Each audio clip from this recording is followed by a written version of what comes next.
Welcome to Dem Boyz, a podcast that's just getting over a nasty stomach bug. We're one Saints fan and one Cowboys fan, one fan of who dat and one fan of dat win. We're here to give you weekly takes, game recaps, bad betting picks, game previews, and some Seinfeld references. This week, in honor of their upset loss to Georgia Tech last week, our episode today is brought to you by University of Miami alum Steve Walsh. Steve Walsh was the first overall pick of the Dallas Cowboys in the 1989 supplemental draft.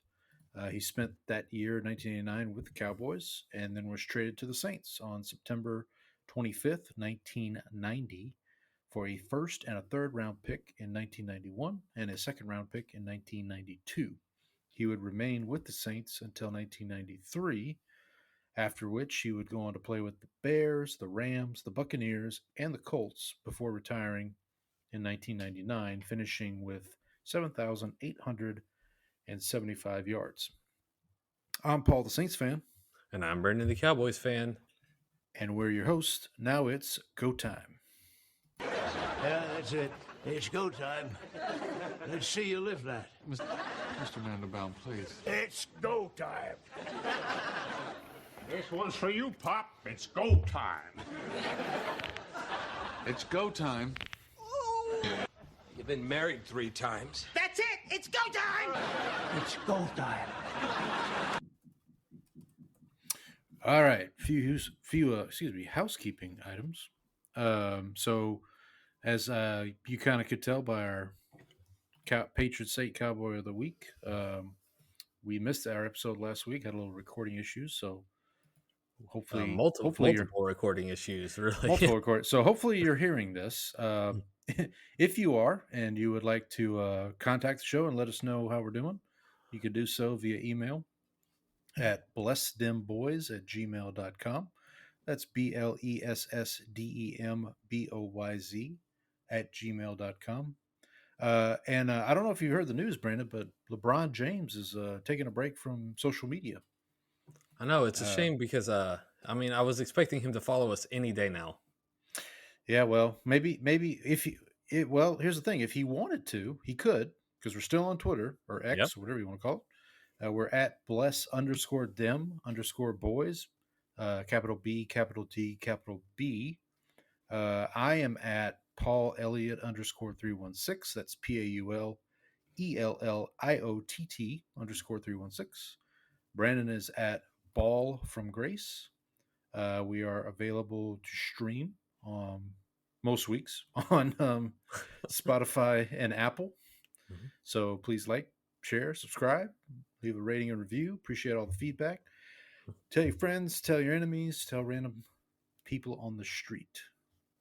That's right. All right, so we're going to get into the football. We got a lot to go over since we missed last week. But before we do that, let's talk about what else we got into non-football related. Brandon, what you get into this last couple of weeks? It's been kind of a dry period since we finished Shogun. We haven't really started anything. I think Penguin is probably going to be next on my list, and I was planning to actually start that this Monday evening. But instead of that, I was helping to take care of my kids who were in the midst of a stomach bug that eventually hit me and that pushed our recording back from yesterday night. We visited my parents this weekend too. So we went to my nephew's birthday party at a bowling alley. So I bowled a 172. Pretty good score. All right. Pretty happy with that. So did that, and then we watched a show called, I don't remember the exact title of the show, but it was a holiday bake-off. And so they were having to make these holiday-themed float. Like some of them were cookie creations, and then the other ones were like cakes. We got to see one of them drop their snowman. So the cake shattered, and they had to repair it in time for the show.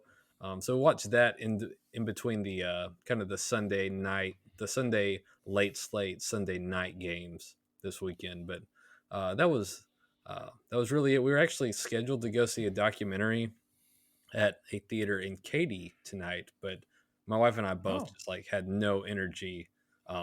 Like I said, the show recording got pushed back, and then we've both been exhausted from just everything that's gone on. So we ended up just canceling that. So that's been it for us. What about you, Paul?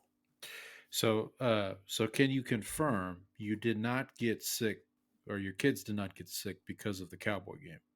No, Okay. they actually got sick right before that. I got sick after, so During. maybe during the game, having to watch Cooper Rush will induce vomiting, much like a black and white cookie from the bakery. Well, we can yeah, we can talk about that more later. Do we have to? Can we just like leave it? Sure. That Yeah, I mean, we'll count this as the discussion of the they're Cowboys game. Do not they're your watch team. They're your team. I their mean, visual ipecac.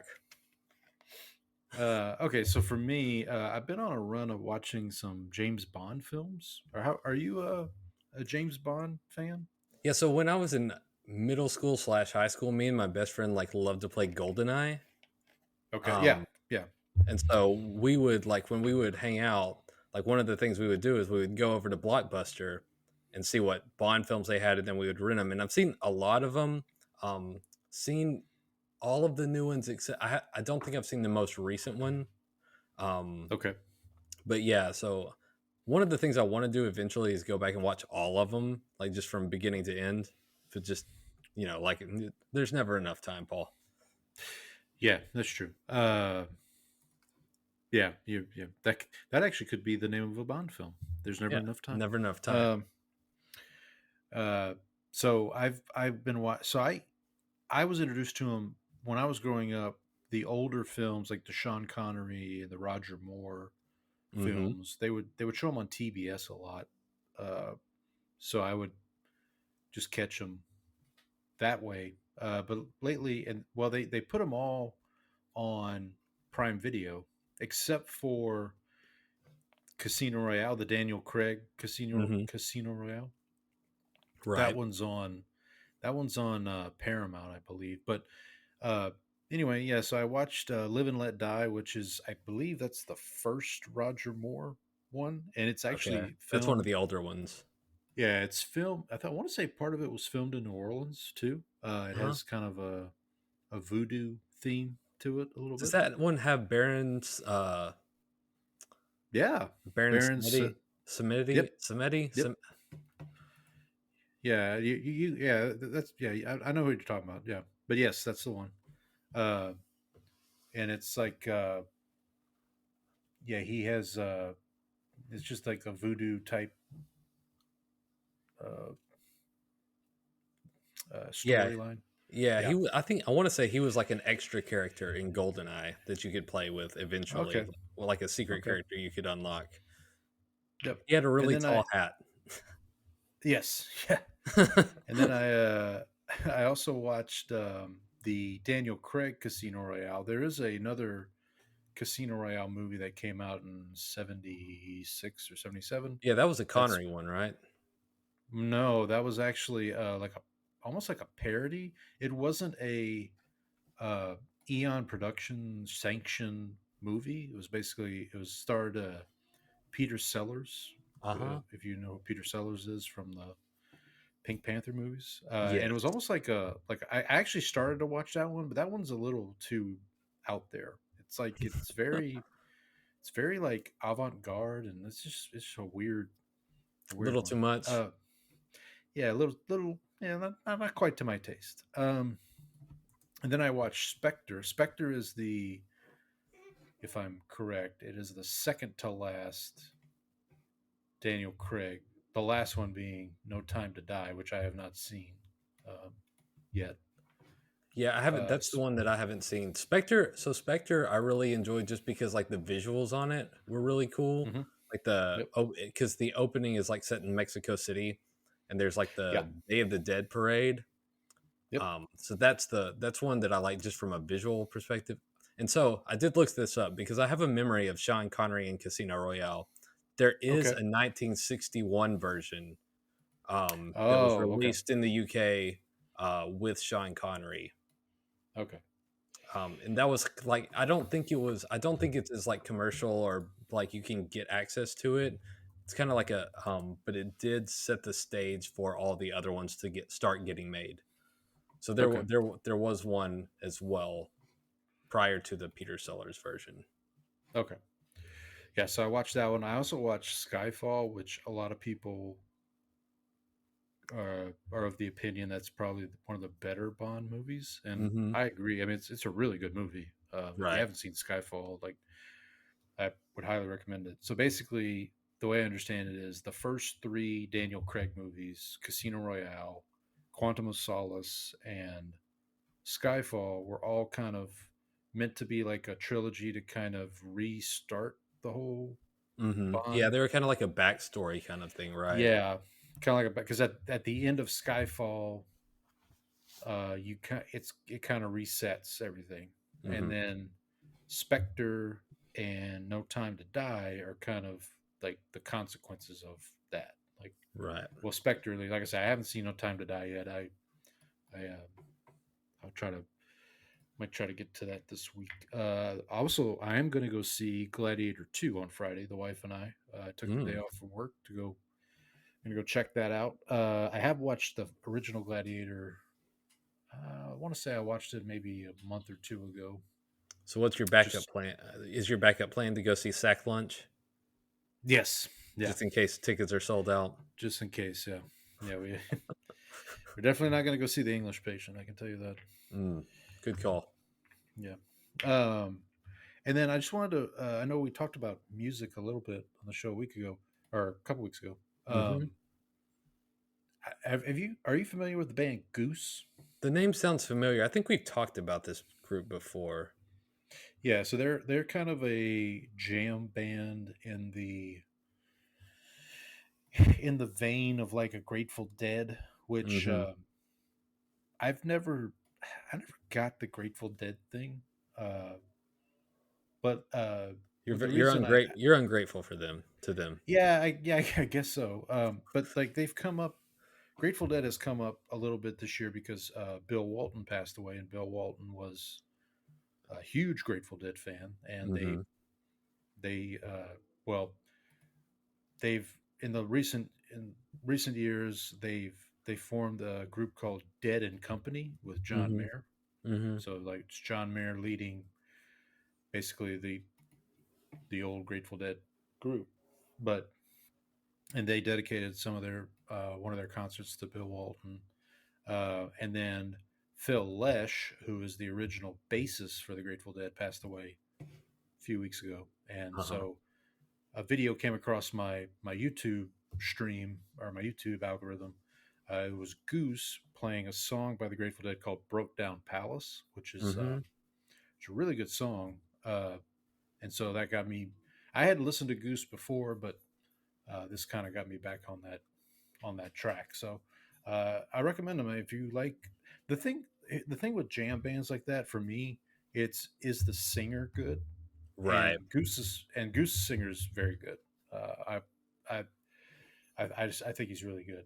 But just real It's quick, not. going back to the Grateful Dead thing, like I've heard some of their songs performed Mm-hmm. by other bands and like them, but when I go to listen to the originals, I'm not as big a fan. So I don't know. I know that's probably sacrilegious, but that's I have no just the way I opinion on see the it. Grateful Dead, so I'll let you be the voice of the show on this topic. Yeah, that's fine.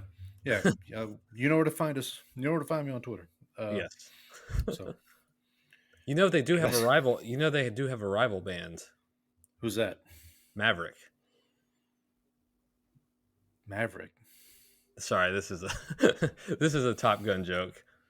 Oh, Uh, okay. Oh, Goose. I thought you meant the Grateful Dead.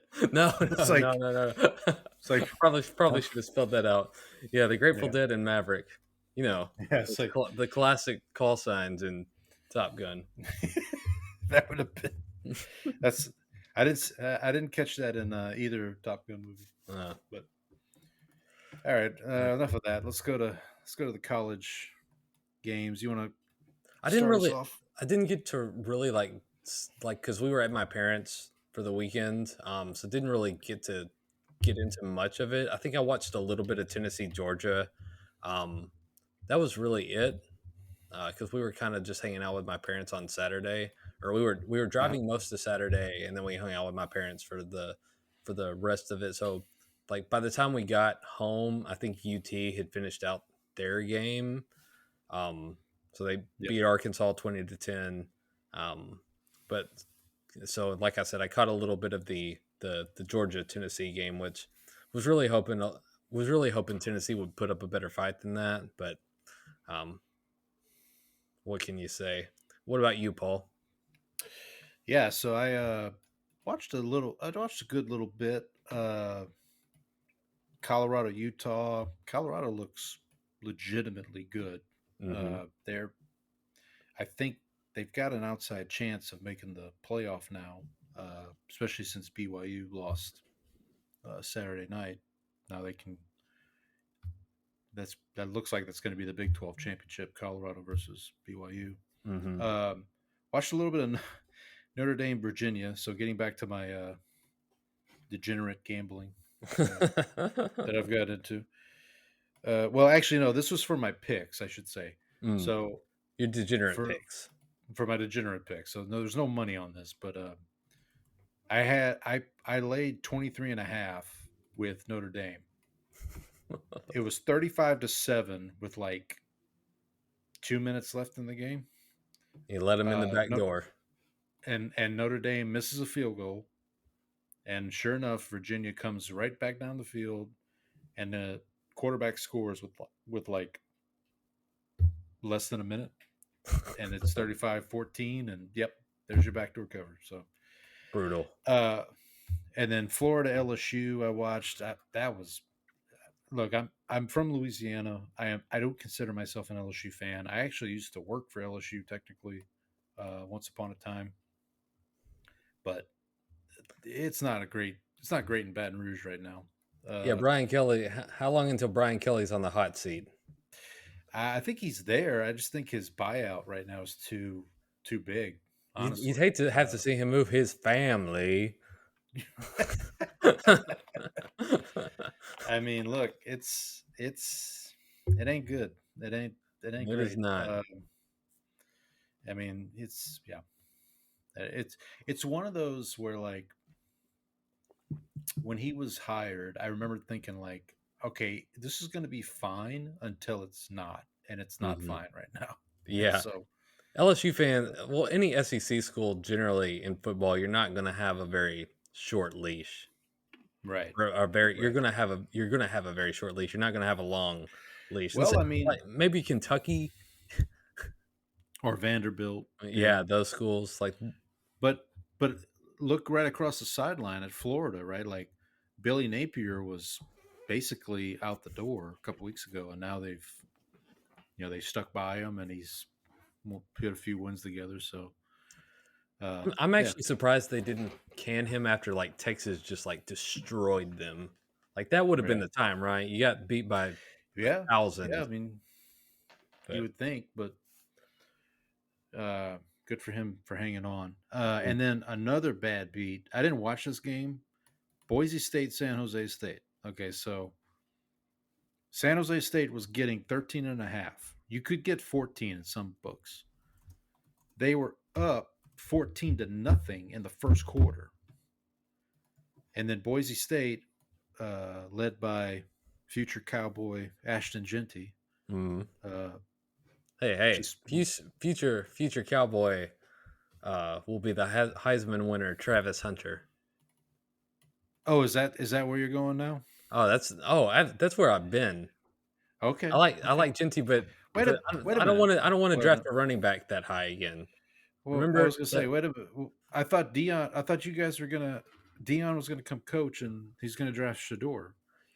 Yeah, that's what we're gonna do. We'll Oh, I like this idea. I like this idea. Yeah, after we just paid our quarterback $60 million a year, let's go draft his replacement. I have some thoughts about that. We can talk about that later. I got a game plan for you. Now I will say this. Okay, this parlay hit Saturday night, and when I woke up Sunday morning, I was very happy. I had a 3-leg parlay: Wisconsin plus 10.5 against Oregon. They almost won outright. I took the Kansas money line, which hit because they won, Mm-hmm. and I did Iowa State minus 6.5 against Cincinnati. That 3-leg parlay was plus 702, and it hit. Whoa, nice. Yeah, so I did that on Rebet, but I think I didn't do it with money. I did it with The coins. the coins. Yeah. So Mm-hmm. oh, either way, but still, Oh, I'll have to tell you about all the bets I made on the Cowboys game. The bets I won on the Cowboys game this week. So we'll get to that later. yeah. I think I got one too. Anyway, so for my pick'em, my ESPN pick'em, I was 7-3 for the week. You know about the two bad beats, and I forget what the other one was. You could have gone 9-1 if it weren't for those two. Yeah, but 65 and 55 for the year. Still turning a profit. So all right, not too bad. Now, what about our picks for the NFL for the professionals? I think we were both even Steven this week. Yeah, we're both even Steven. You're still 5 games better than me for the year. I'm at 77 and 89. You're at 82 and 84. Straight up for the week, I was 8 and 6. I'm 97 and 69 for the year. Straight up. Both of my picks, my upset pick hit. I had Steelers over Ravens, and my lock hit. I had Packers over Bears. Had to sweat. I was going to say you had to sweat that last one though, didn't you? Yeah. Well.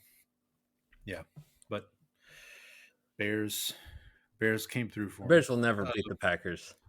Yeah, the Bears came through for me. I did parlay because we were talking last week, the episode that nobody heard, how if I said I really should parlay my upset pick with your lock. So I went ahead and did that.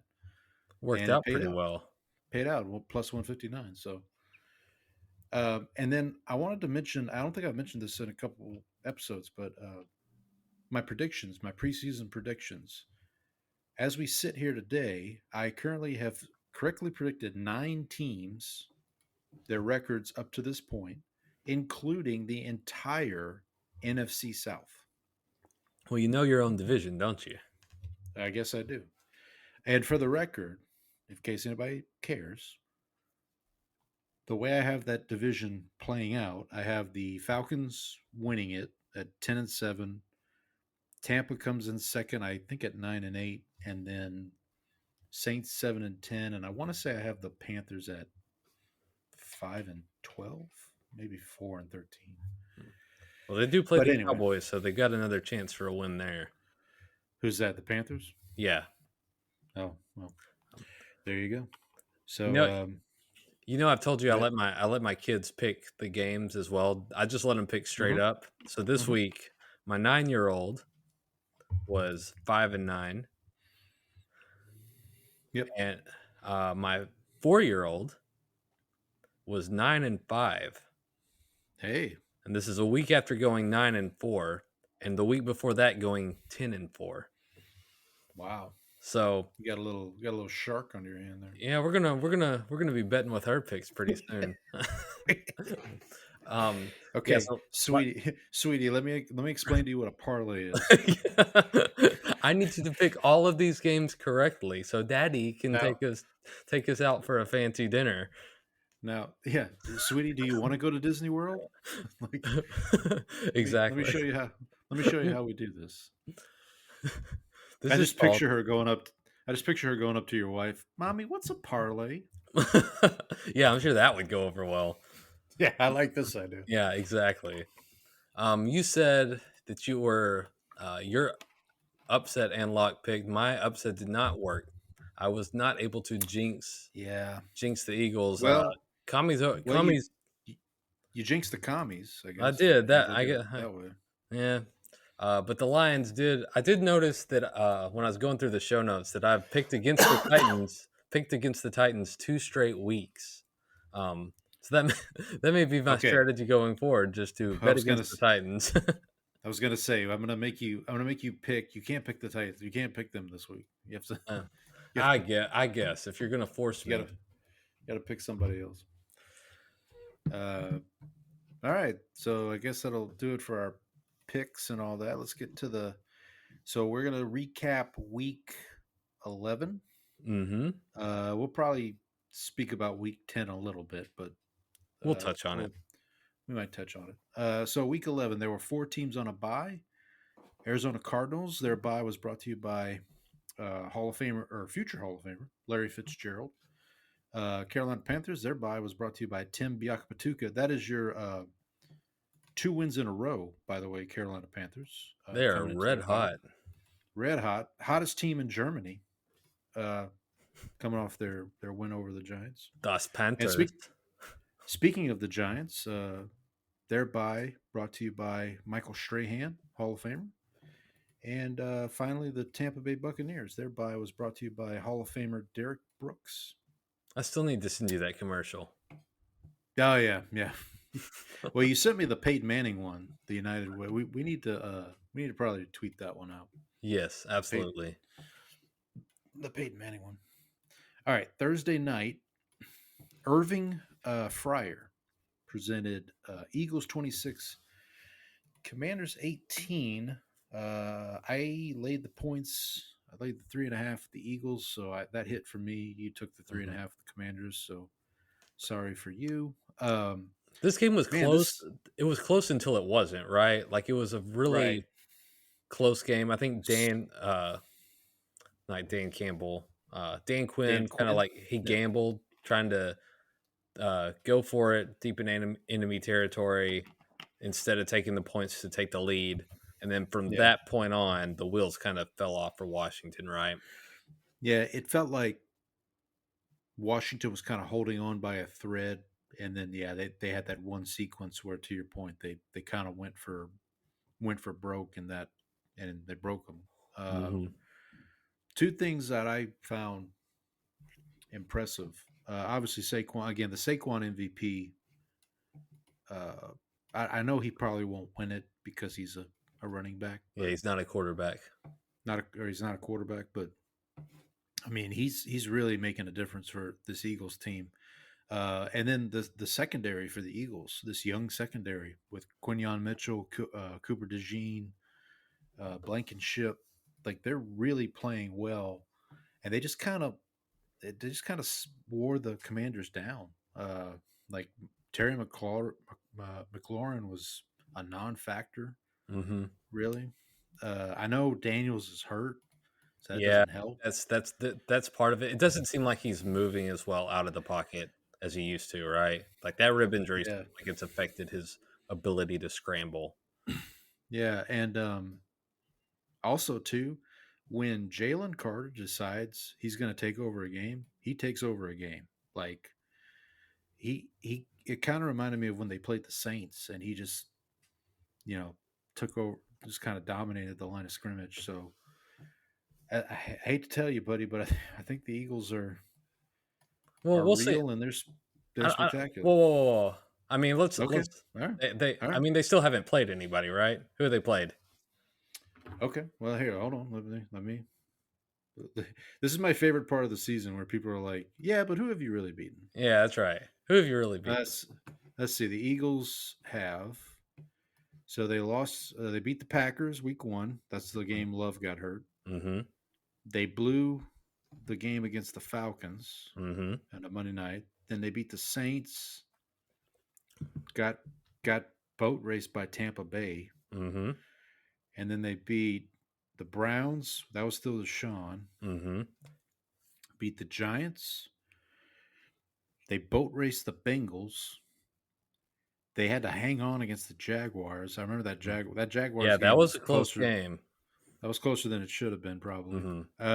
They won another game, 34-6. I won't say against who. And they played Cooper Rush. They played okay.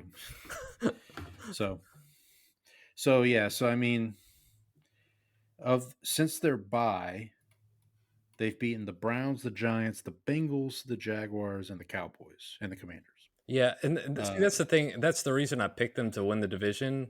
Like the fact that they had 2 games against Washington, and then when you looked at their schedule, like their schedule was the easiest in the league going forward. So that's the thing. Is like that. I think they still have to play the Steelers and the The Ravens. Ravens, and so those will be tougher Yep. tests for them. I do think their defense is like come around with some of the Fangio stuff. Like I think they're like they bought into that system. So I will give them credit there. But like some of that is just like I think So, yeah, they finished the season with the 3 division games. The last 2 at home, Cowboys and Giants. They do go to Washington right before that. mhm, Their next 4 games are at Rams, at Ravens, home Panthers, home Steelers. So mhm. 3 of those 4 games are tough, I would say. Well, Yeah, and even the Panthers are playing better for what it's worth. I mean, yeah, better. I mean, I mean, couldn't have played much worse. Yeah. um. Yeah. So But I'll wait and hold out any like serious judgment okay. until they. I mean, look, if the Lions trip up, you could be looking at the number 1 seed there at the Philadelphia Eagles. Yeah. So we'll see. We'll see. A lot of football left to be played here. Mm-hmm. All right, let's move on to Sunday early, and let's start with a game that featured Jameis Winston, and he presents Saints 35, Browns 14. We both took the Browns plus 1.5, so we both missed there. So, hey, 2 wins in a row for the Saints, coming off their win against Atlanta, 2 home wins in a row. And then they beat the Browns. Taysom Hill, off your offensive player of the week, came down today. He's due for one of these games like once a year where he just has, 200 yards of and total offense. yeah, and lucky for me, I started him in fantasy because Dalton Kincaid was injured. It's probably honestly, that's the only reason I started him was I needed a tight end, and this game is the reason I keep Taysom Hill on my team. Like, it's for like games like this. For the games when Dalton Kincaid is injured. Or yeah, or no, but just like you just kind of like you just don't know when he's gonna See, have these. that's the only problem is you don't know. And so Right, sometimes he has that game and he's sitting on your bench. right, right. So, but hey, worked for me this week. I ended up winning. I beat the in fantasy. I ended up beating the person who's leading the league right now. So I do have one question for you. okay, go ahead. Are you worried that you're going to end up with Rizzy as a head coach if he does too well? No. So here's the thing. And we may have talked about this. So if Rizzy ends up being the head coach, then that probably means we finished with like 9 or 10 wins, which Mhm. basically means we went out. Which I don't think that's gonna happen. I do worry, maybe not the right way to put it, but like I do think, okay, what if we did go on like a winning streak here and somehow snuck into the playoffs, which really our only way in would probably be to win the division, which means you're going to host, okay, the Vikings or the Packers or one of these teams, and you're going to get boat raced probably in the first round. Mm-hmm. And then you end up picking A lot worse 16. than you should be. Right. So that is more of my concern. But look, I'm not going to openly root for my team to lose, except, well, I kind of did because I wanted Allen to get fired. But I mean, like, Now that he's I, gone, I will not. but the thing is like, I just like the fact that I can watch this team now and like actually enjoy myself. And then I don't feel like they're, What's that like? and Paul? the other, yeah. I'm sorry, Brandon. But I will say the other thing I want to point out is it seems like Kubiak, his offensive play calling has been a lot better the last 2 weeks since Allen's been fired. So I don't know if Rizzy just said, "Look, man, just do your." I know Rizzy made a comment after this game about, "Hey, we need to get Taysom Hill the ball. We need to get Taysom Hill involved in the offense, pretty much." And so, and I always thought when they hired Kubiak, I thought that he would look at Taysom Hill is kind of their like Kyle Juszczyk type player from the 49ers, like this kind of do everything, um, tight end, fullback type player. So, look, they're going into the bye with two wins in a row. They're 4-7. I'm really intrigued to see what happens against the Rams after the bye. If they go out, it's another home game, so they technically have 3 home games in a row. There's just the bye in between them. But if they go out against the Rams next weekend and get boat raced, okay, then we're going to have a different conversation. But I'm just happy that they're like competitive, honestly, and like the defense actually looks like they can stop people, for the most I mean, for the most part. I know they gave up a few explosive plays, but for the most part, I mean, it was a lot better than it's been.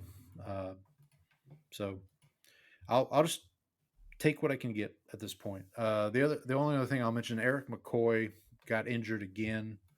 O-line held up pretty well. Tulise Fuanga, our first round pick at left tackle, he took care of business against Myles Garrett. And Myles Garrett's a pretty good player. I don't know if people realize that. Not sure I've heard of him. Yeah. Well, you didn't hear his name much Sunday during the game. So hats off to Tulise Fuanga for doing that. I mean, on the Browns real quick,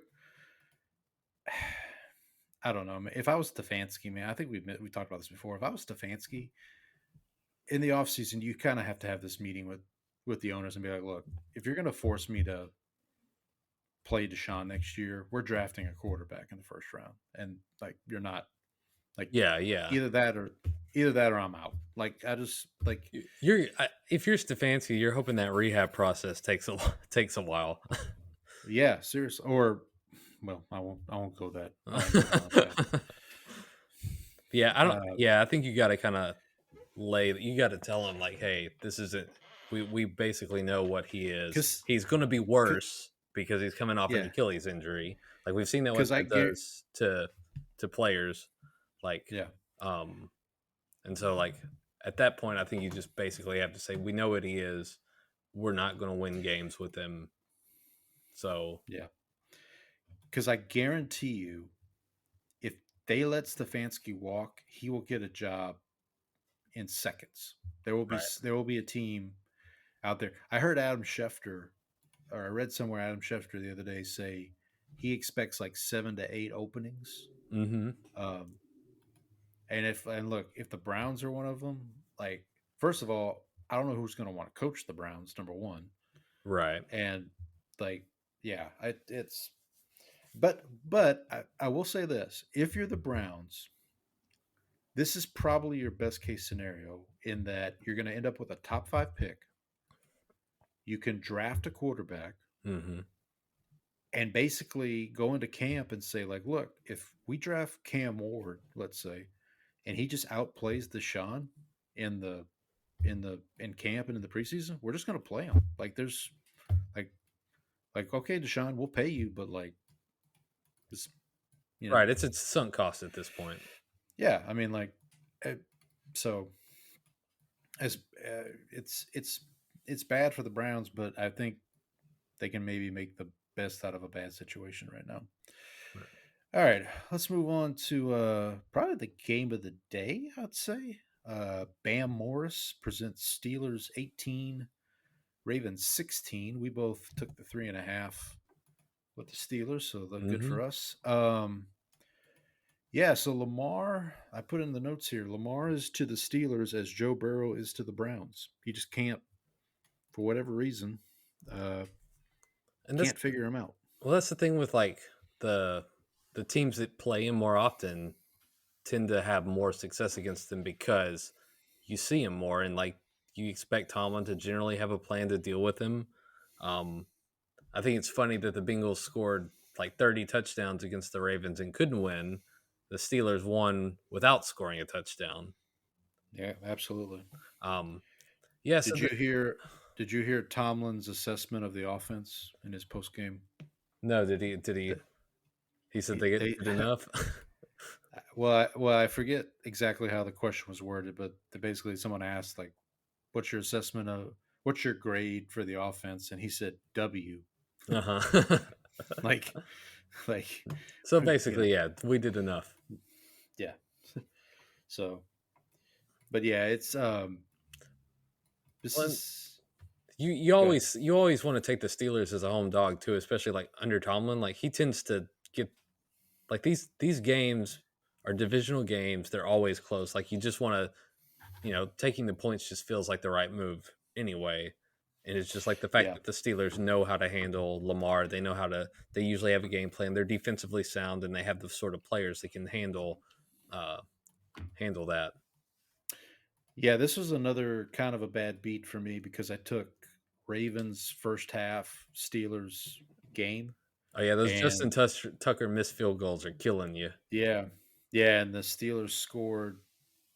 I want to say, Boswell kicked a field goal like right at the end of the first half to put Yep. him up.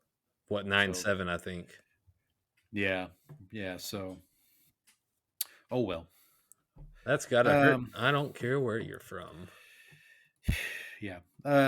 Anything else on Steelers Ravens? No, I mean, no. look, I'm looking forward to they're both. the rematch, though. I mean, Well, I was these gonna will. say they're both. These are both playoff teams. Yes, I Mm-hmm. mean they're both. Yes. I mean, yeah. So, and they're. I'm gonna say. I think they're both Final Four AFC teams at this point. Yeah, I can see that. I mean, we'll talk about the other two possibly here in a little bit, but two teams that will not be in the Final Four in the AFC. Joe Flacco, former Super Bowl MVP, presents Colts 28, Jets 27. Congratulations to whoever decides who to flex out of Sunday Night Football because they got this one right. Yes. Now, this is one of those games. I kind of casually was watching it just to see what Richardson was doing. He was And the completing Jets were passes. What's up with that? well, that, but then like the Jets were up, and then all of a sudden I looked and it was 28-27 Colts, and I'm like, wait, what? How What did this happened? happen? But yeah, Richardson's back. I mean, He he was had his best. efficient, right? Yeah, 20 of 30, over 200 yards, I want to say. Yeah, I think So if you're the Colts, you got to feel good about you're just whatever you did while Richardson was on the yeah, bench seems to have yeah. worked. And now the test is, can he do that consistently? Like, can he gone out? It's going to be tough this week because the Lions are coming in. But Mm. You know like, the Jets have been really on a roll since they fired their coach. Seems like that was the right decision, wasn't it? oh my gosh, yeah. And then they fire their GM this week because apparently the owner wanted to bench Rodgers, and the coaches fought back against that, and it's a poop show It in is New a York. mess. It's a mess. I mean both New York teams are pretty bad right now. Oh, it's We'll talk ugly. about the Giants here in a little bit, but Let me ask you before we get to that though, if okay. you which job if you're an NFL coach, Uh-huh. you're Uh-huh. interviewing, you get Yep. offers for both teams. Which one are you taking? Giants and Jets. Yes. I would probably take the Giants because they're going to have a higher draft pick. It looks like number one. And then Um, this is Danny Dimes' last season on that contract, correct? I think so. I mean, he's benched now because they don't want him to get hurt. Because if he gets hurt, then they have to pay him like a $23 million. I mean, they're not saying that's the reason he's benched, but that's But the yeah, reason. we all know why Yeah. he's And they're not playing Drew Lock. They're playing Tommy DeVito because they want to lose more games. I mean, no disrespect to Tommy Cutlets, but okay. So that's there is a potential out 2025, 2 years. You would have $22 million of dead cap. So there's a potential out this year with Daniel Jones. So and by the way, like I don't think Daniel Jones. I mean, I think there's hope for Daniel Jones. I think if he went to another situation and maybe he could maybe be like a Geno Smith type thing where I don't know. I think it's just best for both parties that Move they go on. their separate ways. Mhm. And Dayball, Brian Dayball's another coach. I put him kind of in that Stefanski category of if I, wo- he I wonder if he ends up taking like a coordinator job next year. I wouldn't be surprised. I mean, if they fire him and let's say, well, especially like if Belichick comes back, right? Like if Hmm. Belichick is back and it's not the Giants, obviously. Um, I mean, he and Belichick have a relationship, so So I don't that know. would be my like if Belichick comes back to coach the Cowboys, if he brings Brian Yep. Daboll to run the offense, I would be happy with Yeah. that. Like that's a Oh, I would. You'd probably, yeah, you'd take that in a heartbeat. yeah, Yeah. absolutely. I mean, that would be that's going back to the not I want to say the glory days of the pay. Yeah, I mean, Dayball was there Hmm. for some of the better years. Um, all right, so and then yeah, the Jets are just I have no idea what they're gonna do, man. Like they're a mess. I don't think Rodgers is gonna be. They're talking about Rodgers going to Tennessee now, and Good luck with that. good luck with that, man. I don't know. It's what are you asked the question to me last week? Is he more likely to be playing in the NFL or sitting in Trump's cabinet? At this I don't point, know, it's a man. toss up. You gotta say that's 50-50, right? I don't know. I have no idea. But anyway, moving on to uh, to Steve McMichael, another Hall of Famer, presents Packers 20, Bears 19. This one came down to literally down to the wire. Block field goal there for the Packers at the end. As you mentioned earlier, Bears just can't seem to get over this hump of beating the Packers. Mm-mm. Um, I put this in our notes, and I mentioned this to you last week offline. This was the Bears' first division game. They have not played any division games up to this point. So that means they have to still play the Lions twice, they still have to play the Vikings twice, and they have to play the Packers again. Uh, and also, they play San Francisco, I think, and I want to and the Seahawks. That's the rest of their schedule. They play their division games, the 49ers in San Francisco, and then the Seahawks come to visit on the day after Christmas. That'll go well. They're at 4-6 right now.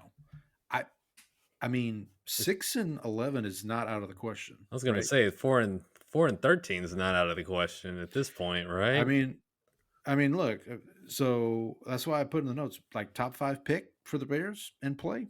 I Oh, mean, I know some other teams would have to like win games like, the Patriots or uh, the Giants or teams like that, but like I can talk myself now, into the Patriots winning more games than the Bears at this oh point, yeah, though. absolutely. Absolutely, yeah. Now there's another job that's probably going to be open. Uh I don't know. I mean, you would think this would be a desirable job with Caleb Williams as your quarterback. Um, You've got offensive weapons. got offensive weapons. Their O line needs a complete overhaul. Oh, Uh, absolutely. which again, if you get a top 5 pick, hey, There you go. Draft your left tackle. there, there you go. Or you can trade back and probably still. I think the offensive line class. I know there's 2 guys from UT that are highly regarded, Hmm. and there's a guy from LSU that's getting a lot of work or a lot of uh, attention. So yeah, look, I don't know. I think the Bears. I mean, at this point, I mean they fired their OC, so you kind of, I guess they'll see what Thomas Brown can do, what Brown can do for them, Hmm. as it were. But yeah, Eberflus feels like he's. I'm not. I don't think he's Doug Peterson level of hot seat, but like I would be he's at this point. I would be surprised if he's back. yeah. Because the other thing, yeah, we talked about this with Dennis Allen. Like Eberflus is a defensive guy. If your defense is not good, which their defense I don't think has been terrible this year, but It's not been good enough to be the reason that you keep yeah, that head coach. you're right. I mean, I'm just looking here. I mean, they've and their schedule has not been. I mean, who's the best team they've? The best team that they've played is probably the Packers so far. Mm-hmm. I mean, they beat the Rams early in the year, but that was when Cup was hurt and Puka was hurt. Yeah, they've beaten a bunch of teams that were not at full strength. They've beaten a bunch of teams that were, or they beaten Yeah, teams that were bad at the time. Like but then they lost to like the Colts they got murdered by the when Cardinals. got murdered They by the had no Cardinals. chance Their in that best one. game was the London game against Jacksonville was their best game by Yeah. far. So against Um, Jacksonville, And then they lost on that I think that Hail Mary, and it broke them, that- right? it kind of broke them a little bit. And then I mean, because for them to lose at home 19-3 to the Patriots with the Drake was, I think that kind of sealed Eberflus's fate. So we'll see. I'll be interested to see where, and we kind of expected this, I guess, like when they were after they came back from London. It's like, well, let's see what happens the rest of the way. So, all right, moving on. We mentioned this team a minute ago, but Desmond Howard presented the blowout of the week: Lions 52, Jaguars 6. I just put in the notes, the only team that can beat the Lions at this point are the Lions. Like, Pretty much. they're just at that. I mean, this is the third game this year that they've beaten a team by 38 or more. And that's, I mean, it's silly. Like, they're just, it's getting to the point where and then like Goff goes out, has probably his worst game in 2 years against the Texans, throws 5 interceptions. They still find a way to win. And then they come back this week and hang 52 on, I mean, albeit a bad team, but I was expecting. I bet Lions minus 12.5 like early in the week. I think it got up to like 13.5. yeah. But when that announcement came out, I was like, uh-oh, maybe the Jags will play harder for their coach. If that's them playing harder, I'd hate to see them playing it. It felt so to me. If you're gonna fire Peterson, you should have done it after the London game, right? Like, you could have done it like multiple times during the season. At so this point. Your strategy now is you're about to play the best team in the NFL, and say, look, if we don't beat the best team in the NFL, we're going to fire our coach. Well, they didn't even end up firing him, did they? No. I mean, he's still, as of this recording, he's still employed. They're on their bye this week. Now, I would think if you're going to do something, you would do it. That would be the time. Right now. But again, we're recording this on Wednesday of their bye week, and he's still, as far as I know, he's still the head coach. The rumor now with them, again, going back to Belichick, is Belichick may be their top target. They may end up keeping Trent Baalke as their GM. Baalke and Belichick have Baalke's a bad history. GM though. Like Baalke hasn't done anything that like gives you faith that he can put together a good team though. That's the thing. It's like I don't understand why you're keeping Baalke and why Belichick would want to come in and work with him. And they are on track right now to be the first team in NFL history, I believe, to have the first overall pick 3 out of 5 years. That's impressive. And it's something. Like that's. And again, this should be a desirable job. You have a good. I mean, I think Trevor Lawrence is more good than bad. There's a ceiling. You like to think that there's potential there at least. Yeah, I would think. I mean, I would think so. I think he just, which we saw glimpses of it under Peterson, but I guess it just, I don't know, something's missing. Something's missing, all right. Yeah, so, but yeah, the Lions, look, they're the best team in football until proven otherwise at this point. Like that's my take on them. There's a reason why. I think they're the betting favorite to win the Super Bowl at this point too. Probably, yeah. Probably. I would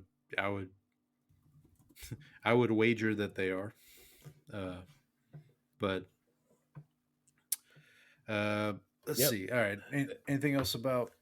No, before we move on, This I game? will just go ahead and confirm. Yes, the Lions are currently Super Bowl favorites across pretty much Yep. every book. I think the Are they negative? Are they still plus they're still money? plus. They're plus 375 is the best you can Okay. get, down to 325 at DraftKings.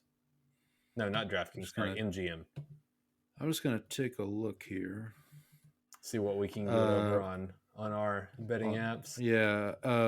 Here, while I'm pulling that up, let's move on to the next game presented by our friend Malcolm Richard Wood, or as his friends know him, Dick Wood. Dolphins 34, Raiders 19. I took the points with the Raiders. Sad for me. You laid the points with the Dolphins, so good for you. The Dolphins are just like, as long as they have Tua, they should be fine, right? Especially against lower tier competition like the Raiders are. Have you taken a look at Tua's numbers since he came back? I have not. I feel like I've watched zero Dolphins. His numbers are very. I want to say he's like 8 touchdowns, 1 interception, or something like that. And look, since he came back, they lost a game at the buzzer to Arizona. Mm-hmm. They lost another game at the buzzer to Buffalo, and then they beat the Raiders. Who did they beat the week before? They beat the Rams. The Rams on Monday night. Yeah, that was my upset pick. Right. So, I think there's a weird dichotomy we're going to talk about here. Because right now, the Dolphins, for a lot of people, are like a sneaky team that could maybe make a playoff run. Mm-hmm. And there's another team who has the same record as they do that everybody's giving up on. So we'll talk about that other team when we get to a little bit. But yeah, look, I'm happy Tua's healthy and he's playing well. Right. On rebet, NFC conference winner. The Dolphins, Jesus. The Lions. If the Dolphins win the NFC, that's a real. You should. That'd be a hell of a trick. Oh man, imagine the money you could pull in on that one. That'd be a hell of a trick. The Lions are plus 149 to win the conference. Yeah, that's about right. You can on rebet. You can bet the exact result of the Super Bowl. And right now you can get Lions to beat Chiefs plus 1,300. Oh, that sounds Lions. That sounds Lions to beat Buffalo is plus 1,600. Here we go. Super Bowl winner. Lions are plus 350. Okay. On rebet. Yeah, that's in line with pretty much the other books that I'm seeing. Chiefs are plus 470. Bills are plus 650. Just take a look at some of these other teams here. Just curious. The 49ers are actually plus 1825. The 49ers, we'll talk about them in a minute, but like they're the 1, 2, 3, 4, 5. They're the 6th highest odds still on rebet for the Super Bowl. But anyway, moving on. Wes Welker presents Patriots. Rams 28, Patriots 22. We a both rematch took of two different Super Bowls. Yeah. Two. Yeah, the original is the first and last Brady Super Bowls. I believe that's correct. Because I know it's the first one. Yeah, because that was the year that the Rams were trying to go back to back. Right. And Brady came in for Bledsoe and all that stuff. And then the last one was the year, I remember that one because that was the year the Saints lost in the NFC Championship game to the Rams. So you felt pretty bad about them losing that Super Bowl, I'm sure. I didn't even watch that Super Bowl. I'm gonna be honest with you. I didn't watch it. That was the one that you didn't miss anything because the Patriots or the Rams put up 3 points of total offense. Yeah, I'm glad good for them. That's a shame. Was that the last? We've had this conversation before, I believe, but Now I'm curious. But for to talk about this game real quick, this Rams team, I think is I don't know who's going to win the NFC West. I have no idea at this point, but I feel like the Rams, as long as they're healthy, as long as Puka and Cup stay healthy, Stafford stays healthy, they're young. They got a young defense. Jared Verse, Braden Fisk, Byron Young. Those guys on the defensive line are getting after it. Like they could make a little run here. I did sprinkle a little bit on them to win the NFC West. I want to say I got like plus 470, something like that, somewhere around there. So we'll see. No, plus 400, excuse me. So we'll see. But and then the Patriots, look, you have to be, if you're the Patriots, you have to be pleased with the Drake, right? Yeah, I would think so. Like he continues to show you things each week, like that he's growing, he's maturing, he's going to be the type of quarterback that you wanted to get with the third pick. Which I think we talked about this on the shows that did not get to air. But the Drake is is what you wanted for a quarterback that you drafted with the top 5 pick, right? Yeah. So if you look at the teams that drafted a quarterback this past year, so we got the Bears, the Commanders, the Patriots, the Falcon. I won't count the Falcons because they haven't really played Penix much. And don't count the Vikings either because McCarthy's been injured, and then the Broncos. So if you look at those 4 teams, I would say out of those 4 teams, I think the Patriots they're in better shape than the Bears at this point. Yeah. I would say, from a future facing. I mean, I know the Bears have a better record at this point, but now the other thing with the Patriots, much like the Bears, is Gerard Mayo is going to be the coach next year. I know there's been some consternation about his performance. So we'll see. We'll see what happens with him. You'd like to think that a guy you hired young would be given a little bit of a leash, though. You would think so. But again, if they do make a move, I would think it would be a desirable job. Yeah. With the way Drake's playing, they're going to have another relatively high pick, probably top 10, to get some weapons or some offensive line help for him. I've seen most of the mock drafts I've seen so far has been like either Travis Hunter or receivers or for them. So we'll see. But yeah, I think things are looking up for if you're a Patriots fan. So yep. All right, last early window game presented by Archie Manning.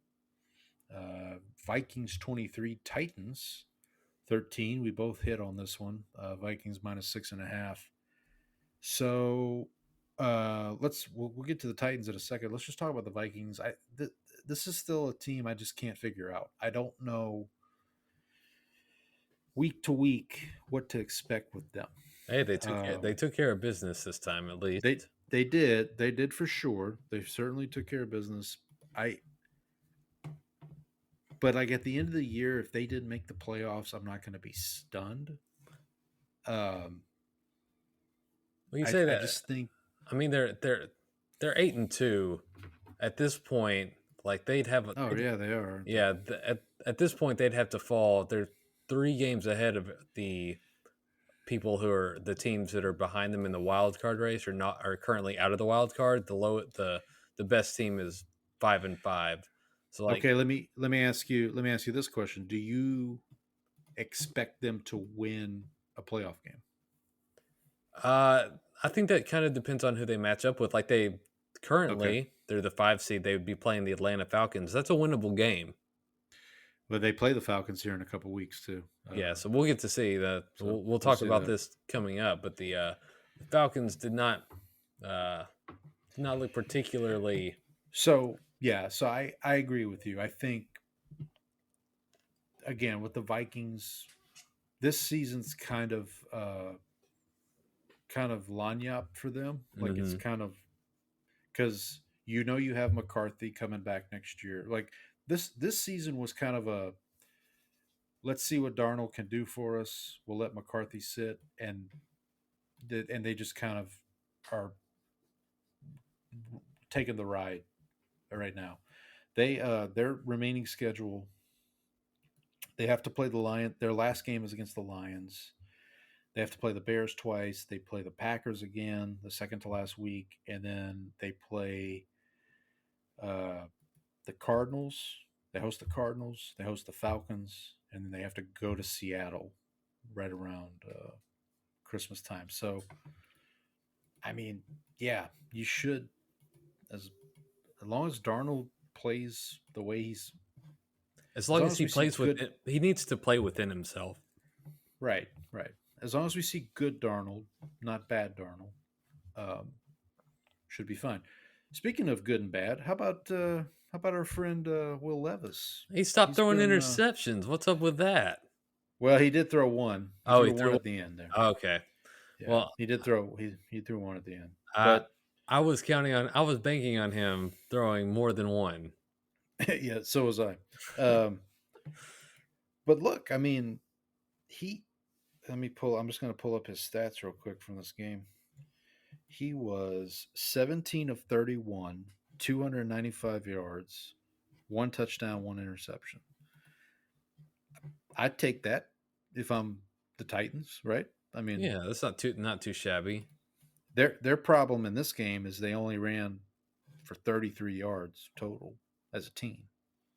That's not gonna help. No, especially you kind of need running game to kind of set things up for Levis too, right? Yeah, I would think so. But look, I mean, if he plays this way, right, moving forward, you got to feel. But this was okay. I was gonna say this now. So I mentioned earlier about Dion going to coach the Cowboys and he's going to draft Shador. Let me pose a scenario to you. Okay. Let's say, because right now, if the draft was today, the Titans would have the number 2 pick. Jacksonville would be number 1. The Titans would be number 2. Let's say Jerry decides, okay, I'm going to hire Dion as the coach, and Dion's like, that's fine, but I want Shador. What if I told you they trade, and this all depends also where the Cowboys end up. Right now, I think they're number 9 in the draft. Would it be, I'm not saying would you do this, would it be beyond Jerry to trade Dak Prescott to the Tennessee Titans for the number 2 pick? Yeah, I don't think he'd do that. You don't think he would? No, I don't think he would. Okay. Like I think the Dion stuff is kind of getting overblown just because it's it's a media creation, and those storylines tend to get built up a little much. And so and like the way that they've run the draft lately, like they have somebody in place who's like Jerry's not the one running the draft. It's Will McClay, right? Will McClay. He's the Arena League coach extraordinaire. Okay. Yeah, so I think the whole Dion thing's getting blown out of proportion because Michael Irvin kind of helped that along. I think right? I think if Dion does end up coaching the NFL, it's going to be with the Raiders. That's a very on brand move for them too. Yeah, that would be the more in my head that makes more sense, but we'll see. All right, moving on to the late window. Marquez Valdez-Scantling, Saints legend Marquez Valdez-Scantling. Thank you. He scored another touchdown last week. He presents Bills 30, Chiefs 21. This game went about as what I had expected. Well, I texted you at one point when the Bills, right after Allen made that touchdown, the run, that kind of put them ahead.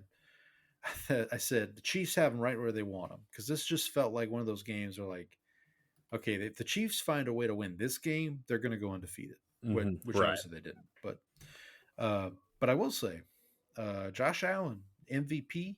I think he's definitely taken a step forward.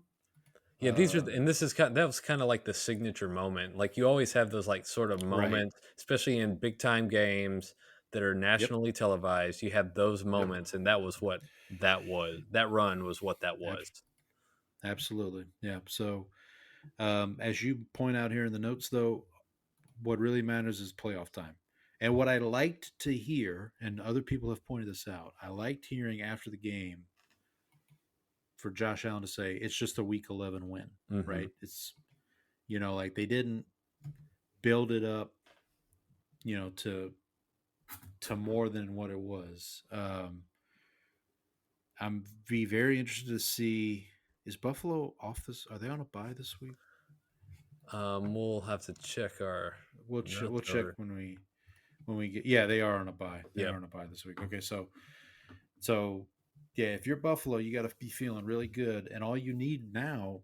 The other thing I'm kind of curious about is the levy kind of broke it on the Chiefs now? Like they've lost that one game, so now do they kind of drop a couple more? I mean, I don't think they're Mm, going to lose this week. We'll talk about that in a little bit, but like because they've got like they play I know they play the Steelers on Christmas, so that's going to be a very interesting game. I mean, Um, they're gonna have tough matchups, and I think they'll probably drop a few more. Like they were due yeah, to lose one, and I think they're yeah, probably just the way that they're having to win this season.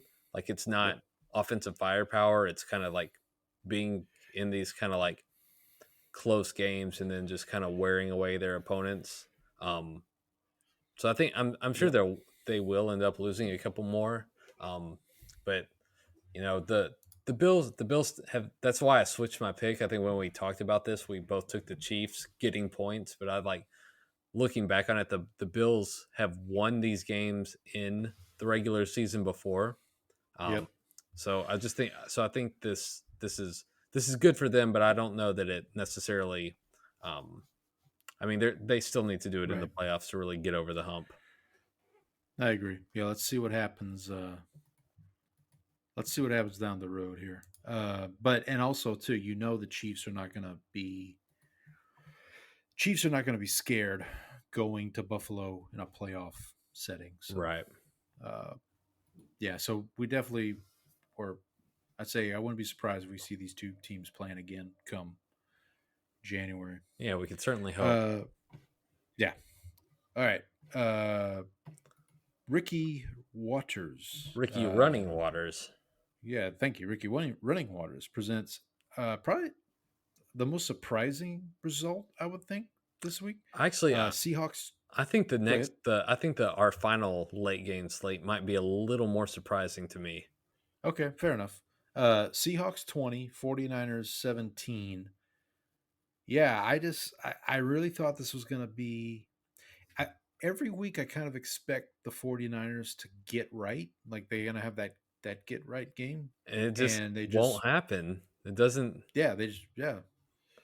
like I thought And look, you thought getting McCaffrey back was going to be the engine for the offense, and that was what they needed to kind of get over the hump, and it just hasn't worked like you thought it would. Like right, I know they're still missing Ayuk, but Jawan Jennings has been like certainly good enough, but it seems like whatever, the offense still feels clunky. They weren't able to stop the Seahawks. Shanahan punted in enemy territory late. Like it just everything that can go wrong for them has. Um yeah, and so, you know, I guess yeah, um, yeah. And look, credit to the Seahawks here for taking care of business. I mean, this is a big win for them because like because now they're. I mean, the end. Like I mentioned earlier when we talked about the Rams. Like I have no idea who's any one of these four teams can win the NFC West at this point. I'm not going to be stunned. Um, and so, yeah, credit to the Seahawks. 49ers, again, it's just maybe it's just one of those seasons. To your point, maybe it's just one of those like. I mean, because they have pretty much. I mean, I know Ayuk's out for the season, but they have McCaffrey. I know Kittle didn't play this week, but he's supposed to be back this upcoming week. Yeah, it just feels like they. I don't know. And Debo, something's missing. Yeah, there's another one. Yeah, something's missing. Excuse me. All right, so you mentioned it earlier. Our last late slate game brought to you by Matt Prater. Broncos 38, Falcons 6.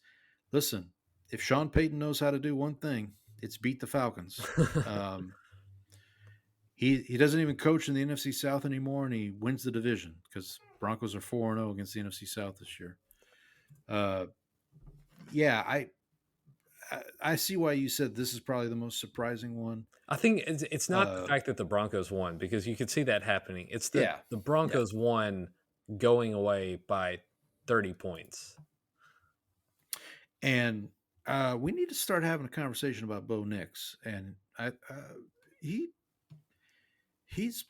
good. Like I was thoroughly impressed. I didn't watch this game start to finish. I was paying more attention to Bills Chiefs, but there were a couple times, man, I would look up and he's making throws. I mean, on the money, hitting guys in stride, just running the offense. I told somebody today, I feel like Bo Nix is what Sean Payton wished Taysom Hill would be. Mm-hmm.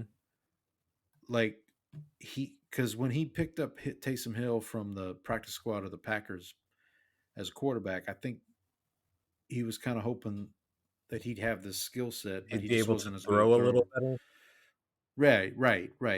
But Nix can throw. I mean, now Nix is not going to run people over like Taysom Hill does, but he's mobile, right? He can, you can run some of those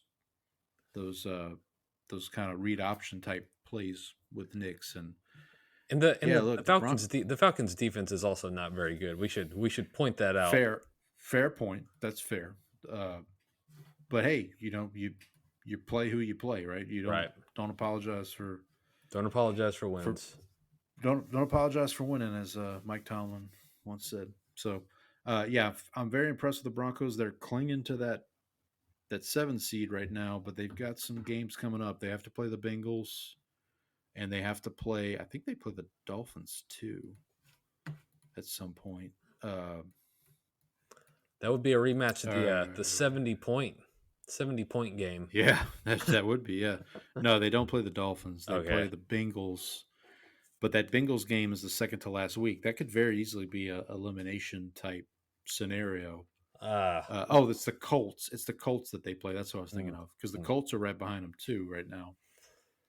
So that'll be an interesting game for them as well. So yeah, so good on them. I think Jaden Daniels basically has the Rookie of the Year award locked up, but Bo Nix in any other season, I don't know. I don't know if Bo Nix keeps playing like this and Daniels takes a step back, maybe. Yeah, I still have a hard time believing that Nix would do enough to generate. Okay. Generate enough votes. Yeah, I think. Yeah. So, but we'll see. Yeah. All right. Yeah. All right. Sunday night game. Takeo Spikes. Yep. Chargers 34, Bengals 27. The Chargers did everything in their power to lose. I actually so I was watching this game and I was like, it got to about halftime and I was like, oh, I'll be able to turn in early tonight. Yep. And then that game completely turned. The Chargers tried to throw it away. The Bengals missed multiple field goals and then gave up huge plays to Justin Herbert and Ladd McConkey to end up losing this one, snatching. I wouldn't say snatching defeat from snatching victory from the jaws of defeat, but they were dangling it out there pretty good. Yeah, for sure. I dozed off before the end of this game, obviously, but I mentioned this earlier. So this is the team. The Bengals were the team I mentioned earlier. We talk about the Dolphins. The Dolphins and the Bengals have the same record, No, but oh, like oh, oh, people oh, think oh, oh, oh. No, there's they a do not. slight difference. The Bengals are 4-7. The Dolphins are 4-6. So the Dolphins are Okay. half So a game up. they have the same number of wins. Correct. Fair enough. All right, but all that to say, like people. So okay, so that does make a difference because, and then also too the Dolphins' schedule down the stretch, I would imagine, is a little bit. But all that to say, people are a popular refrain right now is the Dolphins can make a playoff run. Now, the Dolphins have the benefit of playing the Patriots twice. They have to play the Jets one more time. They do have the Packers on Thanksgiving night. They do come to Houston to play the Texans. They host the 49ers. So a couple of tougher games sprinkled in there. Whereas the Bengals, I want to say the Bengals have. Hang on. I know the Bengals have a game against they have a game against the Cowboys. They can't get flexed out of Monday night because of the Because Simpsons. of the Simpsons. Right. Bengals have Steelers twice, at Cowboys, at Titans, home Browns, home Broncos, which again we said a minute ago, like that could be a playoff elimination type game. I want to talk about Joe Burrow real quick. Uh, Everybody's talking about how the Bengals are wasting this great year from Burrow. Yeah, talk to 2014, 2016 Drew Brees. Okay, that's basically what you're doing right now. Drew Brees in those 3 seasons averaged, I want to say, over 5,000 passing yards, and the Saints finished 7-9 all 3 seasons. That was like late career Romo too, right? Like the Cowboys would finish 8-8, and everyone would say, "Well, why is Romo so great? He finished 8-8." Well, the reason they finished 8-8 was because of Romo. If they didn't have him, they would have finished 2-14. Right. Yeah. So I mean, yeah, if you're looking for sympathy from me on that, you ain't gonna find it. Yeah. Let's see. Let's see here. I'm just looking up Breeze. I looked this up the other day. I should have had it pulled up, but 2014.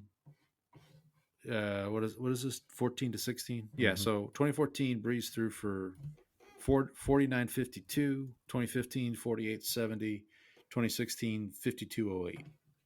And they finished 7-9 all 3 seasons. Like that. Yeah. So you're not gonna. Sorry, Bengals fans, you're not going to get any sympathy from me. I mean, obviously, and now look, I would say this Bengals team reminds me more of those Chargers teams from back in the day.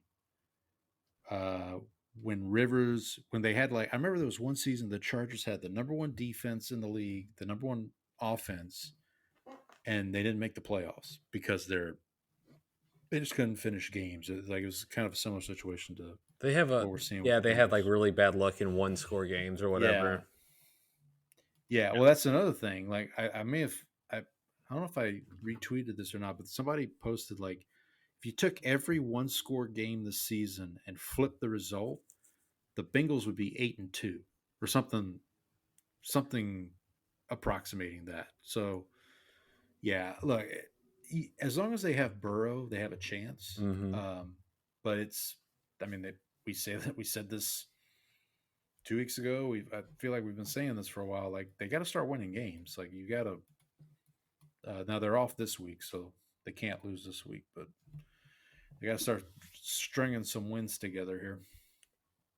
Right. Yeah. So I mean, what is the At what point we say they're dead because the defense has not shown you anything resembling much of a fight. Yeah. So, right. So here's the thing. So let's talk about let's look at the AFC playoff picture here real quick. I'm just going to pull this up. Doing this on the fly here. So we know the AFC North is going to have at least 2 teams, right? They're going to have Steelers and Ravens will both we think at this point will both make the playoffs. mm-hmm. You've got the Chargers, we would presume the Chiefs still win the West, but the Chargers. Now, the other thing about the Chargers, I'll just mention, we talked about this last week on the episode that no one heard. They've got a stretch here of games. The Chargers, that is. They have the Ravens this week. They go to Atlanta. They go to Kansas City. They host Tampa Bay. This is probably their toughest stretch of the season here coming up. So if you're a team like the Bengals that needs the Chargers to potentially come back to you in the standings, this is probably the time that they might do it. So, because that's who the Bengals are chasing. They're chasing the Chargers, I would say, and they're Broncos. chasing the Broncos. They've already lost to the Ravens twice, so that horse has left the barn. They have not played Pittsburgh yet, I don't think, right? I don't think so. No, they play Pittsburgh. Yeah, they play Pittsburgh not this week, but next. And then their last game of the season is against Pittsburgh. So if you win those two games and you string some more wins in between there, we'll see what happens. But yeah, I'll say it again. They're not done yet, the Bengals, but we're getting to that point. The fat lady It's isn't singing, but it's getting pretty late. It's getting pretty late. So let's Speaking of getting late, you want to take this one? Yeah, Malik Collins presents Texans 34, Cowboys 10. I did pretty well on this financially. So I bet Texans minus 8. Okay. Texans minus 8 at plus 100. Texans minus 13.5 at plus 180. And Texans win both halves at plus 140. So that worked out pretty well for me. A lot of this was, Cooper Rush didn't do much like I expected. Oh, I also had Cowboys under 16.5 total points. So that hit. Okay. The defense still is fighting given the fact that they're down so many men, but the offense has no chance basically with Cooper Rush running it. The running game is non-existent like it's been for most of the season. Rico Dowdle has a little juice, but they've got really no chance to move the ball. And then the Texans finally scored an offensive touchdown in the second half, but basically that was handed to them because the Cowboys were trying to go for it pretty frequently. Right. They also handed it over pretty early in the first half when they tried a fake punt. It didn't work. So the Texans, this game looked ugly from a final score standpoint, but there was a defensive touchdown where our offensive lineman recovered a fumble and then fumbled again, and then it got returned for a touchdown. I saw that. So I don't know, the story in this is everyone wants to say the Cowboys are very bad, which they are. Yeah. I don't think they're so bad that they're a rebuild is going to take a decade, right? You've still got some cornerstone pieces. You've got some guys that are missing that have been out most of the year with injuries. And if you throw some resources into it in the offseason, you hire a new coach, there's a chance that they're back to a winning record pretty quickly. But the Texans looked a little underwhelming again. I don't know what Paul, what do you make of this team? I'm not super except for a team with a record as good as they have. I'm not I don't find them. This team, the Texans team, screams to me a team that's going to lose the first Saturday of the playoffs. Mm-hmm.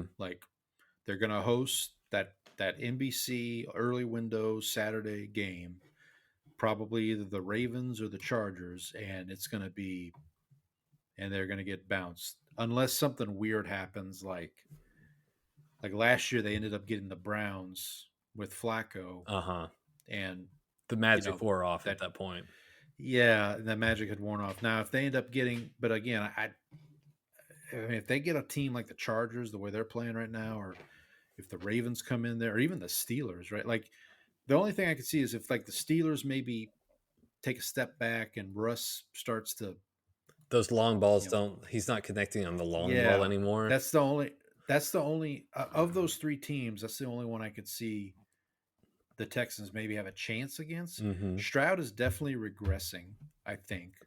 Yeah, and it doesn't help that his offensive line is like not been it's particularly bad. good. It's bad. And look, and I mean, I know Nico came back this game, so that helps. Um, Tank Dell's back.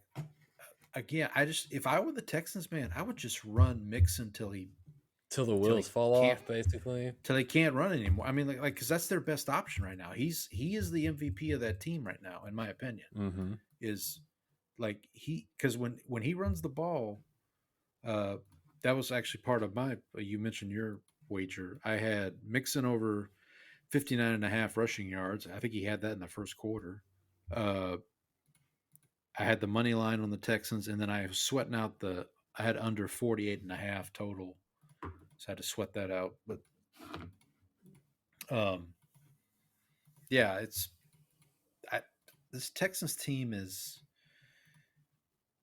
they had a lot of they're definitely not. I mean, they came into the season.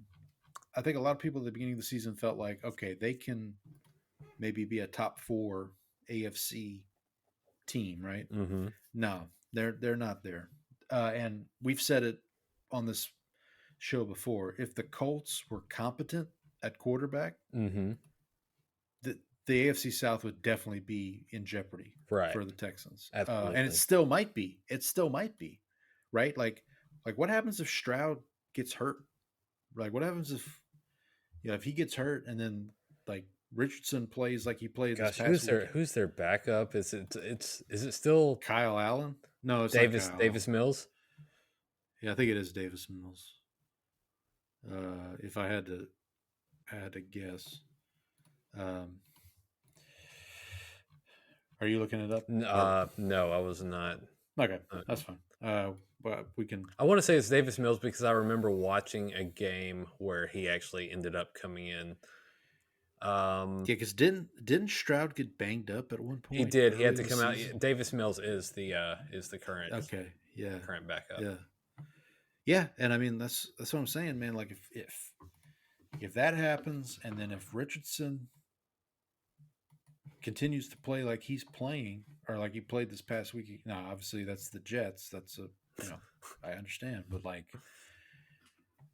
the one thing the Texans have in their back pocket is they've beaten the Colts twice already. I believe. By a total of 6 points, I want to say. Right. They have not been convincing victories. Yeah, they beat them week 1, 29-27, and they beat them a couple weeks ago, 23-20, right before the Texans lost to the Jets on Halloween, which I think was the Jets' last win. Yep. So Texans have been in some weird games this year. They have. But yeah. All right. Well, that does it for week 11. We had a cold front come through here in Houston, Brandon. So I think I feel a draft. I feel a draft. I feel a draft. Let's change tables. Get out of here. We have a booth. All right. So again, as we're recording this today, November 20th, 2024, the list of semifinalists for the Pro Football Hall of Fame was released today. So we're going to go ahead and draft. So we'll probably mention all of the semifinalists, but basically you and I we'll do 4 apiece. Does that sound? Yeah, good? I think that's fair. That's what we usually do. Yeah, we'll just draft like who we think is going to make it out of this 25. I think I read somewhere that the committee can pick up to 8 of these 25 individuals. So they usually don't. Usually it's like 5 or 6, I think. Yeah. And then you have a veterans committee person. You have a couple other folks. So, I don't remember who we did our MVP draft again. The episode that I went first in that one because I took Lamar number 1.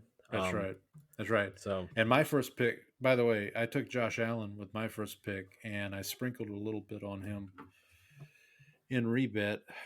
I want to say it was the odd because I did it after the game Sunday, so the odds had come down a little bit. So they were still plus money, but it was like plus 140, I want to say, or something instead of the plus 300. Yeah, or whatever it was. So am I gonna go first here? Yeah, we'll let you take it. All right. So I'm gonna go a little bit off the beaten path here. I'm gonna go with like somebody who I got to see play a lot because he played for the Panthers, and I'm gonna go with Luke Kuechly, Okay. linebacker Luke Kuechly. I he this is his first time on the ballot. He feels like a first ballot Hall of Famer. I probably should have looked up some of his accolades here before. Let me just pull up Pro Football Reference. He was just always one of those players that, like, 7-time Pro Bowler, 5 times All Pro. He was a member of, what is this, the 2010s team? Yeah, he was a member of the All 2010s team. He was Defensive Player of the Year 2013, Defensive Rookie of the Year 2012. So finished his career with 18 interceptions as a linebacker. So that's pretty good. Had 12 and a half sacks. Ended up with over 1,000 tackles. That's pretty good. Yeah, I feel like he's. Let me see. So on Pro Football Reference, they have the Hall of Fame monitor. Mm-hmm. I don't know if you've seen this on the players' pages. His number is 118.95, which is 5th among all interior linebackers. The average Hall of Fame interior linebacker is 105.65. So based on that, feels like he's got a pretty good chance of making it. Maybe not first ballot, but he's going to get there eventually, you would think. Right. And he never won a Super Bowl, but he was on the 2015 team that went to the Super Bowl, that 15-1 team that lost to the Broncos. Yeah. So who you got? All right. I'm going to say, I think you probably know who my pick is. This is my all-time favorite player. I'm going to say that the Hall of Fame should have been inducted a long time ago. There are safeties in the Hall of Fame who are not as good as him. The Dallas Cowboys all-time leading tackler, Darren Woodson. Earl Thomas? Oh, that'd be Darren Woodson. Sorry, I was trying to find a name. So 5-time Pro Bowler, 3-time first team All Pro, 3-time Super Bowl champion. Like I said, Cowboys all-time leading tackler, 23 interceptions, 827 solo tackles, 140 assists, 11 sacks. Honestly, he was really, really actually one of the first hybrid safety players. He played like a combo box safety / deep safety. He was the reason when the Cowboys drafted Roy Williams, you could play him at the line of scrimmage because Woodson would be basically playing center field on the defensive back end. Yeah. So a guy who he's been a finalist 9 times, a semifinalist 9 times at this point. Like, it's time for him to get in. Like, he was an instrumental part of those defenses in the early 90s. So I'm taking Darren Woodson. So I will say there is another safety in this semifinal list. Mm-hmm. And looking at their Hall of Fame monitor that I referenced on Pro Football, Darren Woodson's Hall of Fame monitor is higher than this other gentleman's score. So for what that's worth, and we may mention that person. Well, I won't mention him now, but we'll mention him at some point later. So yeah, look, I figured he would be one of your selections. Oh, absolutely. Who's your number 2? All right, I'm going back and forth on this one. I think I'm going to take the former Steeler. I'm going to take slash Patriot slash Bengal. I'm going to take James Harrison. If this Hall of Fame was based on players that terrified you, he would definitely be in. Because he's a scary dude, man. He also had that his big moment is that like that interception return for a touchdown in the Super Bowl, yeah. Against Arizona. Yeah. Which really like ended up kind of being the difference in that game, right? Because they won on the Santonio Holmes touchdown. Like if that interception for a touchdown doesn't happen, like the Steelers probably don't win that game. Yeah, no, you're absolutely right. Played 15 years. Yeah, 84 and a half sacks, 583 solo tackles. And then like we said, that one big moment in the he also won Defensive Player of the Year in 2008. So another he won 2 Super Bowls. He was on that first Roethlisberger team that beat the Seahawks, and then the second one that beat the second one that you mentioned a minute ago. So, yeah, look, definitely deserving for him. All right, who you going with for your? Let me see here. I've got.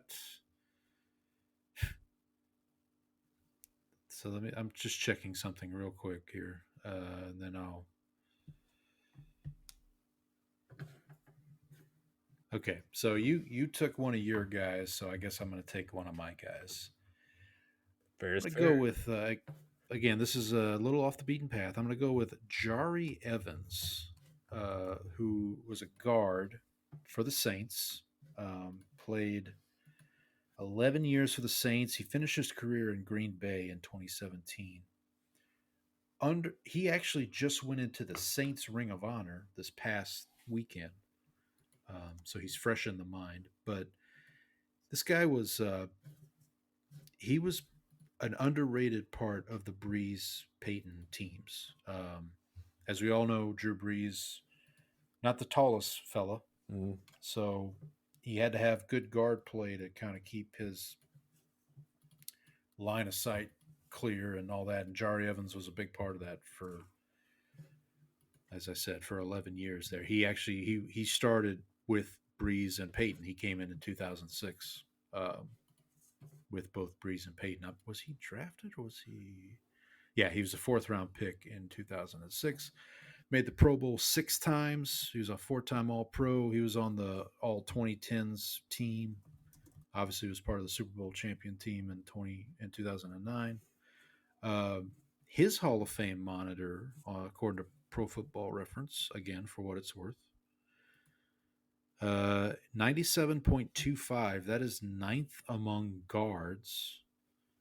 Average Hall of Fame guard is 105.71. So he's a little below average there. This is his 3rd time as a semifinalist. He's been a semifinalist. Looks like every year he's been eligible. So I'm not going to be shocked if he doesn't get in this time. I know offensive linemen maybe take a little longer, but who knows? Maybe he'll go in next year with Breeze, because I think Breeze is eligible starting next year. So. But yeah, I'm gonna go Jari Evans, and then I think I'm gonna go with another Panther. I'm gonna go with Steve Smith Sr. That was going to be my next pick. Yeah, he. I have a Steve Smith story, I guess. When I was in college, I was in the marching band. I may have told the story on the show before, but I think I was in the marching band, and we got to march at a Saints game, and they were playing the Panthers, and we were warming up before the game. We're in the end zone, and I look over and I see a guy in shorts and a t-shirt stretching, and I look and I happen to see on his shorts it had Carolina '89, and it was Steve Smith. So He was about maybe about He's not. 20 He is feet away. not a tall person, is he? No, no, very. I mean, and it showed. Obviously, you see it on TV, but when you see it in person, yeah, he was very. I don't want to say diminutive, but he was. Yeah, he was a small guy. He wasn't a big guy. 5-time Pro Bowler. He was the 2005 Comeback Player of the Year. He finished his career with. He played 17. No, he played 16 years. 13 with Carolina, 3 with Baltimore.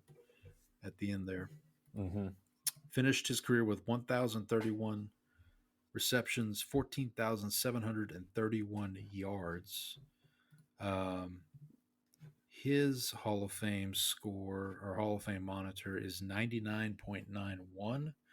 That is 16th among receivers. Average Hall of Fame receiver is 101.4. So he's right there. Is this his first? No, this isn't his first time as a semifinalist. He's been a semifinalist. Where is it? Four times. Wow. But this receiver gets backlogged a lot because we're coming out of this era with all these great receivers. So you kind of have to wait your turn, I guess. So hopefully. Excuse me. There's another receiver on this list who's been waiting a little bit longer, so we'll see. Actually, there's a couple of receivers on this list been waiting a little bit longer, so we'll see what happens for Steve Smith. All right, you got your last 2 picks here. Yeah, I am going to take another safety. University of Texas alum Earl Thomas. Oh yeah, man who wanted to play for the Cowboys. There you go. Well, I heard him the other day. He said he can still play. Did you hear this? I think the problem with him after a certain point was that he. I don't think it was the on-field issues. I think he had. If Baltimore with their record of being able to deal with player issues decides that you're too much to deal with, says goodbye. I think it's time to cut it short there. Yeah.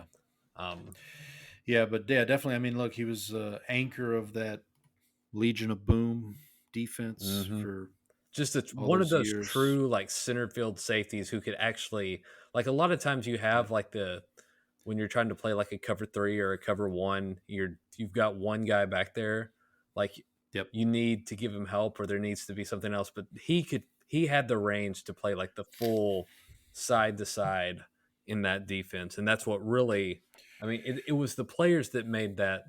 I know a lot of people like eventually like tried to copy that cover 3 system, but when you didn't have the horses to run it, you didn't have Richard Sherman, you didn't have Earl Thomas back there. Like that makes a difference. Yeah, it does. So I'll take him. And then next I'm going to go with another wide receiver here. Okay. I'm going to go with Anquan Bolden. Okay. Just a longevity pick, really. Immaculate grid superstar here. Yeah, that's right. I like him slightly better than one of the other. I think his Hall of Fame score is slightly better than one of the other wide receivers on here. Okay. I guess you could probably. There's another one you could probably take above him. I kind of like just what he did. The fact that he was kind of everywhere. He was in Arizona and was super productive as a rookie coming out. I think when he first came in, he set the record for receptions by a rookie wide receiver. He was the rookie of the year. He was the offensive rookie of the year in 2003. Yeah, and then he went to Baltimore. He was so productive in multiple places. It's really just a longevity pick here. Finished his career out in Detroit. Yeah. That was pre Dan Campbell, obviously. Yeah. How many teams did he play for? Let's see. 1, 2, 3, 4. Arizona, 4, San Francisco, Baltimore, and Detroit. And he was on the San Francisco team that went to the Super Bowl and lost. He was on the Cardinals team that lost to the Steelers. Right. Did he win a Super Bowl? I don't think he did. Oh, that's a shame. I thought. Wait, Unless he was on that didn't? 2012. No, he was. He was on the 2012 Ravens team that won it. Okay, but on Pro Football Reference it doesn't. Oh It yeah, doesn't okay, it list him does. as a Sorry, Super Bowl I just champion. missed it. Okay.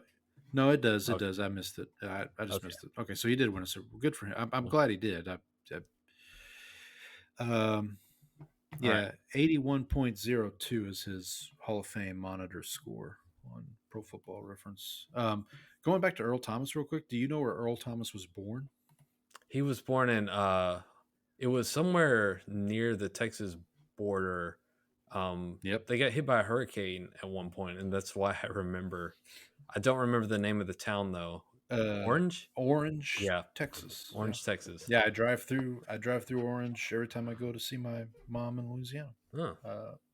It's right there off I-10. Okay, so it's me. Last pick. Yep, to wrap it up. To wrap it up here, I guess what I'll do here, and to wrap it up, I'll go through a couple of guys I'm not going to pick, and then I've got one question for you after you finish this list. Sure. Well, I've gone off the beaten path already with most of these picks, so why not one last one? I'm going to go Adam Vinatieri. Look, when you're a specialist, or you're not a quarterback, you're not one of the quote unquote sexy positions, but you're one of the best ever at your position, I think you have to go in, right? So Vinatieri was money in big game scenarios. So I think I don't know if he goes in first ballot. Yeah, that would be my question. Are they going to let him in this quickly? The last kicker to go in was Morton Anderson, and he was not first ballot. Saints and legend. I mean, if any Saints, Falcons legend, Vikings legend. Too, yep. And if any kicker would go in on the first ballot, you'd think it'd be Morton Anderson. But I think Vinatieri, because he's so closely associated with those Brady and Belichick Patriots teams, and the Colts, right? He was on the Colts Super Bowl team. Yeah, so maybe. And again, like I said, he was crucial. I mean, he kicked a lot of game-winning field goals, so I think that's going to factor in, I would imagine, to some people's calculus there when they go to vote. Real quick, let's just I just want to go through some of these other folks just to give shout out. Eric Allen, another Saints legend. This is his fifth time as a semifinalist. He's a corner. He's probably better known for the Eagles when he was with the Eagles. Yep. In the late 80s, early 90s. Jared Allen, Vikings legend. Panthers legend. Fifth time as a semifinalist. Panthers legend also. Willie Anderson, who's a tackle, played for the Bengals and the Ravens. This is his fifth time as a semifinalist.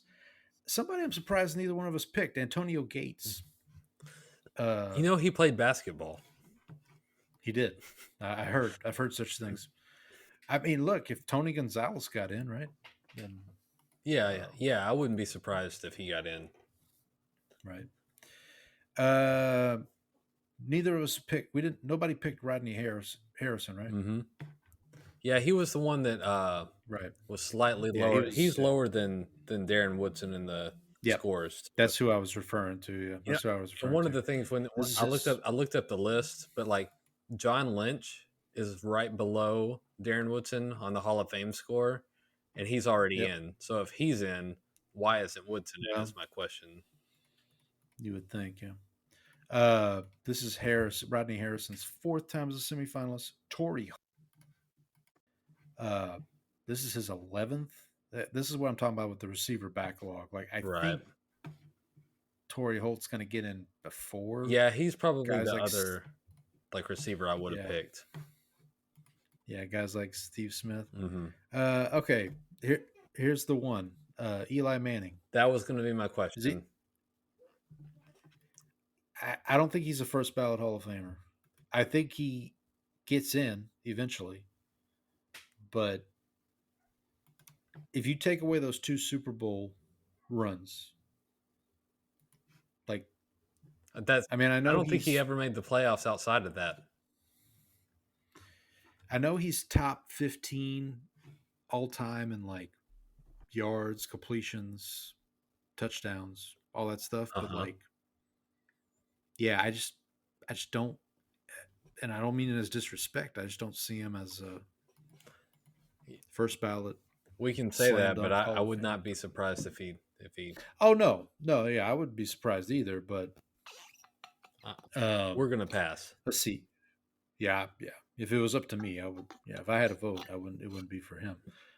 Robert Mathis, defensive end linebacker for the Colts. This is his 4th time as a semifinalist. Terrell Suggs, his first time as a semifinalist. Fred Taylor, Jaguar Patriot legend. This is his 6th time. We talked about those guys. Hines Ward, here's another receiver that's part of the backlog. This is his 9th time as a semifinalist. We mentioned Ricky Running Waters earlier. He's on the ballot here, 5th time. Another receiver, Reggie Wayne, New Orleans legend, or New Orleans native, I should say, Reggie Wayne. This is his 6th time as a semifinalist. Richmond Webb, who's a tackle. I don't remember him I'm not as familiar with him. This is his 1st time as a semifinalist. How about Big Vince Wilfork? Houston Texans legend. Houston Texans, New England Patriots legend. He still shows up in some HEB commercials every once in a while, I think, around here. This is his 4th time as a semifinalist. Steve Wisniewski. Now, this name I recognize from the Raiders, career Raider as a guard. This is his 2nd time as a semifinalist. Obviously, I hope Jari Evans gets in ahead of him, but kind of had a similar career, I think, to Evans. Just a stalwart offensive lineman. And then finally, another offensive lineman, Marshall Yanda. The only thing I know about him, I believe he went to Iowa. I think he's an Iowa Hawkeye legend. Played his entire career with the Ravens. This is his 1st year as a semifinalist. So, look, best of luck to all those guys. Hopefully they all get in at some point. But, hopefully the guys we pick get in first. Right. All right. You ready to move on to this week's games? Yeah, let's talk about week number 12. We're getting towards the end here. We got 7 weeks left in the season. Thank goodness. The closer to the 7 end, weeks, the better. Yeah, we're closer to the end than the beginning. Yeah. And we've got quite a few teams on a bye. So I think we've talked about this before. Like the way the NFL distributes the buys is nonsensical. Odd. Yeah, so we have 6 teams on a bye this week. Next week, we'll have nobody on a bye because it's the Thanksgiving week. And then the following week, there'll be 6 more teams on a bye. So, yeah, it's so weird. But anyway, for the teams on a bye this week, I tried to pick all running backs here to present the buys. So we'll start with the Saints. Their bye week brought to you by Deuce McAllister, who is now 3rd all time in rushing yards for the team behind Mark Ingram and Alvin Kamara. Alvin Kamara just recently took that crown against the Falcons in the Falcons game. Speaking of the Falcons, their bye week brought to you by Jamal Anderson, Mr. Dirty Bird himself. The Buffalo Bills coming off their big win against the Chiefs. Their bye week, I had to use this guy just because of the name, Clarence Pooh Bear Williams. I'm not familiar with Mr. Pooh Bear's work. Well, is he from the 100 Acre Wood? I don't think so, but his name caught my eye. He only played 1 season in the NFL, in 1998. He's from Florida State. He played 3 games. He had 2 attempts for 5 yards. That's not going to get it done. That's not gonna get it done. He weighed 265 pounds as a running back. Oh, that's pretty. He was a hefty feller, huh? He was, yeah. That's probably why they called him Pooh Bear. He was 6'1", 265. Cincinnati Bengals. Their bye week brought to you by Mr. Icky Woods. If you're a younger viewer, you probably know him from the Cold Cuts commercial. What was that for? Was that Geico? It seems like it was Geico. It seems like it would be a car insurance commercial, right? Yeah, it was him celebrating in the grocery store because they called his number. Yeah, and he starts doing the icky shuffle because Jaguars. You'll appreciate this one. The Jaguars are brought to you by one of your other cousins, Snoop Connor. Yeah, Snoop Connor, who was on the Cowboys Cowboys preseason roster. There you go. He actually. So let me tell you a quick story. So my uncle has a customized cowboy jersey that's number 32 with last name Connor on it. Well, Snoop Connor during the preseason wore 32 and was with Connor on it. And so we're praying come on, he's got to make the roster so that this jersey that he's bought like decades ago would actually be relevant. It would look like he got a custom Snoop Connor jersey. Unfortunately, as bad as our running back situation is, Snoop Connor was still not quite good enough. Yes. Up to this point, Snoop Connor played one season, 2022 with the Jaguars. He got in 8 games, 12 attempts, 42 yards. He was a 5th-round pick of the Jaguars out of Ole Miss. He's got a birthday coming up, December 16th. So happy birthday, buddy. And then finally, the Jets, who, if any team needs a bye, it's the Jets. Their bye week is brought to you by Elijah McGuire. The only thing I know about Elijah McGuire is he went to school down the road from where I grew up at University of Louisiana. He's not related to, or you did Elijah, which made me think of Elijah Moore, who was also a former Jet. Current Brown, however, that they are. Yeah, they are not not related. I don't believe so. No, do not believe so. But yeah, Elijah McGuire went to University of Louisiana. Sorry about that. I accidentally played. I was on Pro Football Reference and actually hit a video. So, all right. So there's our 6 teams on a bye. Let's get to the games that they're actually being played. Thursday night, Mike Tomczak, quarterback from years gone by, presents Steelers at Browns. Browns are getting 3.5 points. I'm taking the 3.5 of the Browns. You're laying the 3.5 of the Steelers. This just feels like a classic letdown game for the Steelers. They had that big emotional win over the Ravens at home. It's a short week. They're going on the road to Cleveland. Nobody gives the Browns a chance. Maybe some Jameis magic happens. Does Jameis have any magic left is my question for you. Well, I mean, I don't know. I mean, why not? But look, if you're the Steelers, though, you really need to take care of business here because you don't want to give the Ravens a chance to catch you, right? You don't climb back into the division race, and you've got to play the Ravens again here in a couple weeks. So, yeah, this is definitely if you're the Steelers, just take care of your business game. Don't fool around. Don't fool around with this one. All right, you want to take the first game here on the Sunday slate? Yes, we'll take Terrell McClain presents Cowboys at the Commanders. Commanders laying 10.5. We're both laying the points until the Cowboys offense proves that they can, move the ball effectively at any point. Like, I see no reason to place actual money on them. I would, yeah. But again, much like the Steelers, I mean, the Commanders are at home in this situation. I would just tread lightly. I mean, don't, don't, don't fool around here.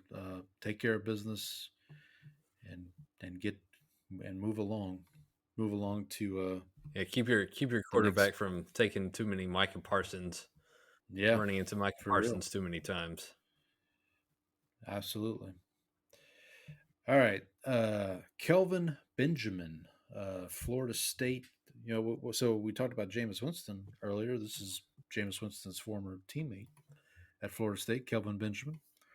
Presents Chiefs at Panthers. Panthers are getting 11 and a half. You're taking the 11 and a half. I'm going to lay the points. I do. Uh, I mean, again, I mentioned this earlier with the Chiefs. This is definitely I would say this is the Webster's Dictionary definition of a get right game, right? You just lost your first game.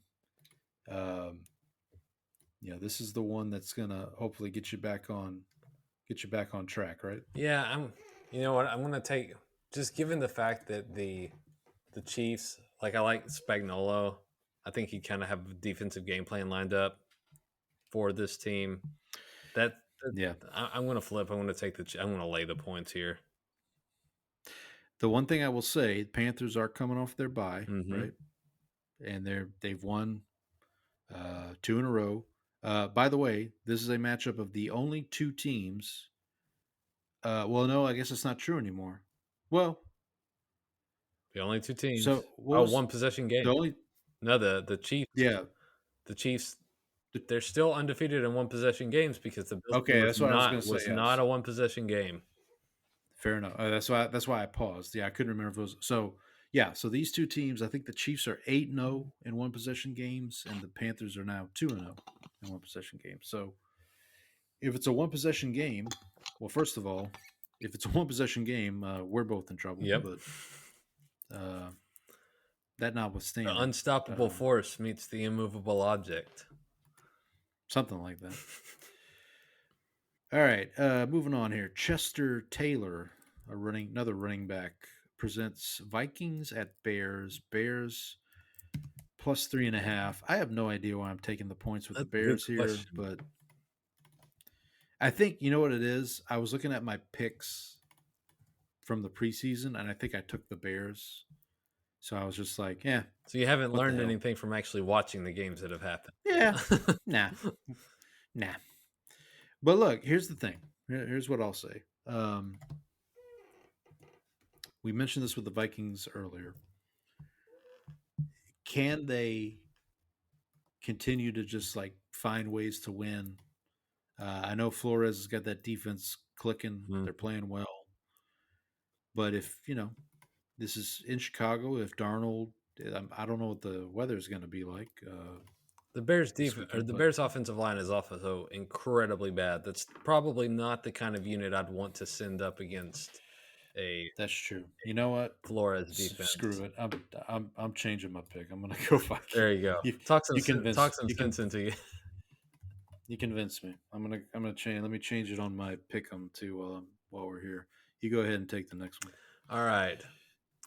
Jadeveon Clowney presents Titans versus Texans. Jadeveon Clowney, former number 1 overall pick. Absolutely. You and I are both taking the points with the Titans. We're buying into, one, the fact that the Texans have not looked impressive, and two, the fact that Will Levis might be getting it together. Well, I mean, look, yeah, I think it's a double-edged sword here, or it's two things here, right? I think the Titans, and also the Titans' defense is good. Mm-hmm. Like they're a good defense, and they can get after the quarterback. And we saw, with the Texans, if you get Stroud off schedule, there could be a long day for CJ Stroud. And yeah, as long as Levis doesn't, Turn do back into Levis him. things, Yeah. yeah, and then they're gonna be within the 8.5 here. This is a potential upset pick of the week. Honestly, like, Oh, I like wouldn't that. be surprised. Yeah. I wouldn't be surprised if the Titans sneak a win out here, but we'll get to that in a little bit. All right. Speaking of AFC South teams here, Ricky Jean Francois, LSU legend, presents Lions at Colts. Colts are getting 7.5. I just point out here, Sam Laporta is expected to play for the Lions. He did not play last week. They didn't need him against the Jaguars, but you're laying the points. I'm taking the points.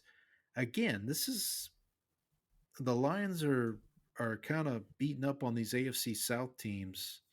Well, I mean, it was a close game against the Texans, but obviously they beat the Jaguars. They beat up on the Titans earlier this year.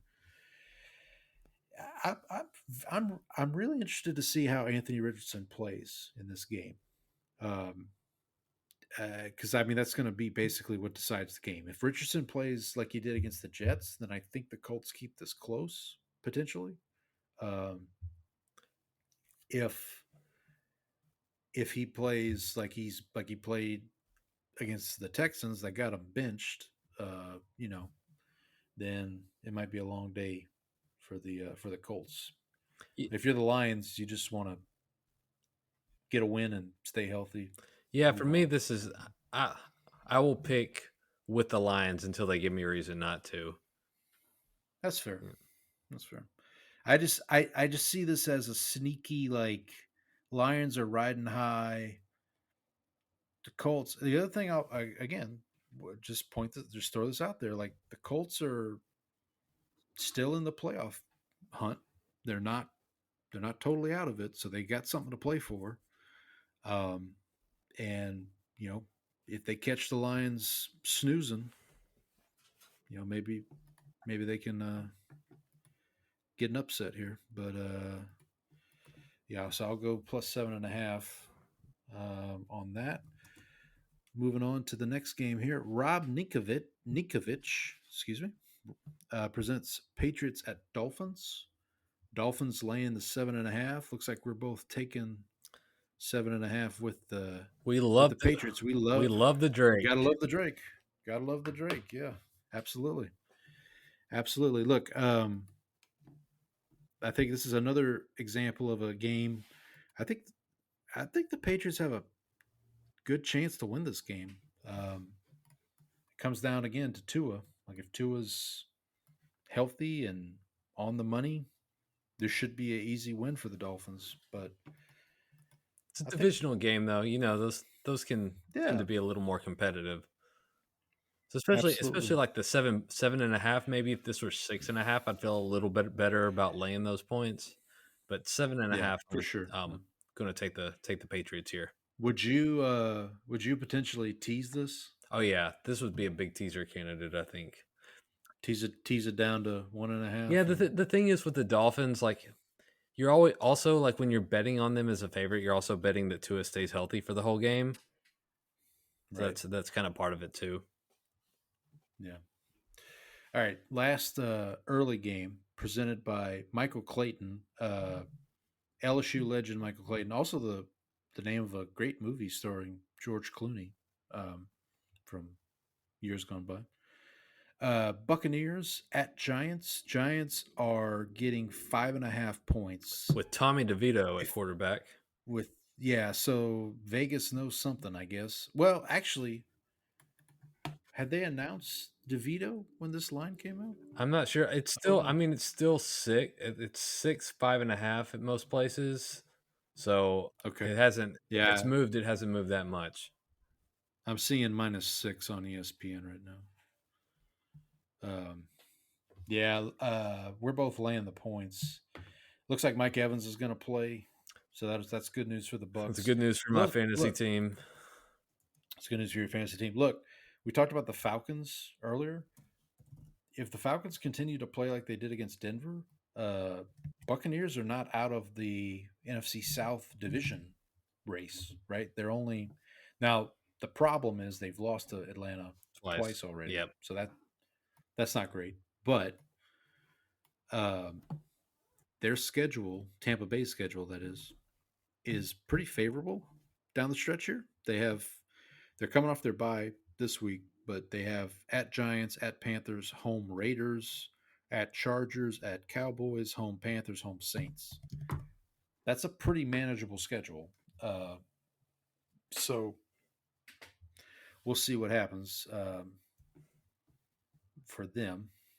Moving on to the late window, Bill Romanowski presents Broncos at Raiders. Raiders are getting 5.5. I'm going to take the 5.5 here. You're laying the 5.5. This is another one. Broncos are coming off a really good win at home. They're going to Vegas.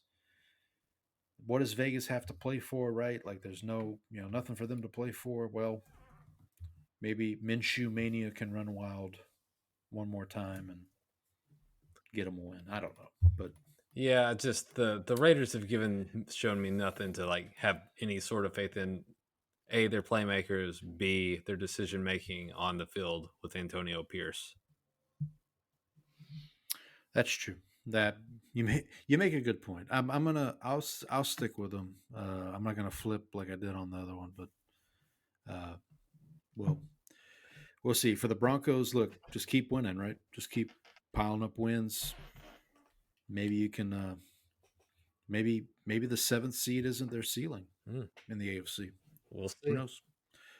We'll see.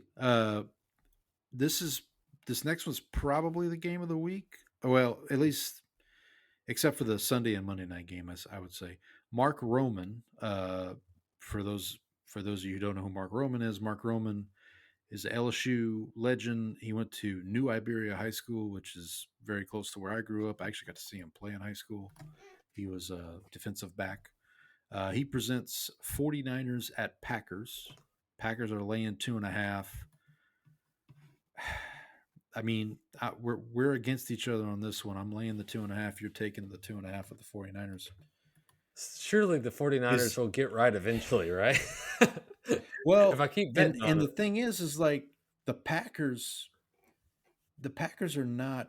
I mean, this is a team that hangs on by a string. They're kind of like the Texans almost. Like if Love has those like Brett Favre, or Will Levis type plays where he just kind of, goes off the handle, then yeah, this could be a good get right game for the 49ers, I think. But they got to do it, right? They're kind of, the 49ers are kind of in the Bengals territory of like, we keep thinking, all right, they're going to string some wins together. Well, they got to do it. Yeah, and I'm a little curious about the status of Nick Bosa, whether he'll be there. Because I think that was part of what allowed the Seahawks to get back into the game was once he went out, they weren't able to generate pressure at the same rate. And so if he's playing, I'd feel a lot better about this pick. But yeah, let me. It looks like he's sat out of practice today. Yeah, so you got to figure he's one of the guys that can like miss practice all week and still play. But, yeah, but I don't. Well, think it's an oblique injury, which I mean, when Carr had his oblique injury, he was out. What 2-3 games? But I mean, that's a quarterback. It's a little different. Yeah, he's not throwing the ball. Yeah, so we'll see. And what I'll say before we, as kind of segue into the next game, if you're the 49ers, you want to win because this next game presented by Jason Babin, Cardinals at Seahawks, one of these teams wins and they move ahead of you further in the standings in the NFC West. So Seahawks are laying a point. How are the Seahawks laying a 1.5 here? They are. I think it's just the fact that they're at home. I guess, yeah. I mean, the Cardinals have been playing pretty well, and they're coming off a bye too. I laid the point. I say that. I know you say that, and then you're not. How are the Seahawks laying a 1.5? I'm going to lay. What idiot? What idiot would lay a 1.5 with the Seahawks? Well, yeah, on ESPN right now, it's actually Arizona -1. Okay, so that's moved pretty hard. Yeah, so it's moved. You can get The money line on the Seahawks is their money line for both is -110. So this is definitely a pick Yep. type game. So I think this is going to come down to, can the Cardinals continue their level of play with Kyler? So I look at the Cardinals as kind of the inverse of the 49ers. We keep waiting for the 49ers to get it together. I keep waiting for the Cardinals to kind of fall apart almost. Like I keep waiting for that game where it's like, oh, there's the Cardinals. Especially Yeah, like on the defensive end, like they haven't been as Right. bad as I like really expected. They've had a couple of games where they, managed to put together some stops. So yeah, Is this the first? Have they played each other? Yeah, so so these two teams will play each other twice in 3 weeks. Because the Cardinals, they play this week. The Cardinals go to Minnesota next week, and then they host Seattle December 8th. So, yeah, if you're the Cardinals, I kind of like the Chargers a little bit. Like you're going to figure out your season's going to come down to these last handful of games. and the Cardinals are already 2-0 in the division. I want to say they're 3-0. No, because they haven't played. Yeah, they beat the Rams and they beat the 49ers. Those are the only. You're right. They are. Yeah, they are 2-0. 2-0 in the division. Yeah, so if they beat the Seahawks, that puts them 3-0 in the division. That gives them a really good stronghold on the division. Yeah, the Seahawks. By the way, the 49ers have the best point differential in that division. Of course they do. At +28, and they're Yeah, so the Seahawks are 1-2 in the division at the moment. They lost to the San Francisco the first time they played. They lost to the Rams in overtime. Then they beat the 49ers last week. San Francisco is 1-3 in the division right now, as we all expected. Right? Yes. And then the other team in that division is the Sunday night game. Herm Edwards, everybody's favorite ESPN. You play to win the game. You do play to win the game. The Eagles are going to play to win this game. Eagles at Rams. Rams are getting 2.5. I'm going to take the 2.5. I just think the Rams. I get burned doing these picks sometimes because I just pick the team that I think needs it more. I think the Rams need this win more than the Eagles do. Because again, we talked about, like, if you're the Rams, you don't want to fall too far behind either the Cardinals or the Seahawks. And then if the 49ers win, like, I think there's going to be a lot of pressure on the Rams. It is home. It is a home game for the Rams. And I just don't. I don't know. I think the Eagles are good, but I still want to see. You want to see, like you talked about, tougher competition, right? Yeah. You want to. Yeah, let's see what the Eagles have. You're laying the 2.5. I'm guessing that's the jinx them. Yeah, right? exactly. I can't be seen cheering. I respect it. For what it's worth, on ESPN right now, that line has moved to 3. It's now -3 for the Eagles. So, for what it's worth.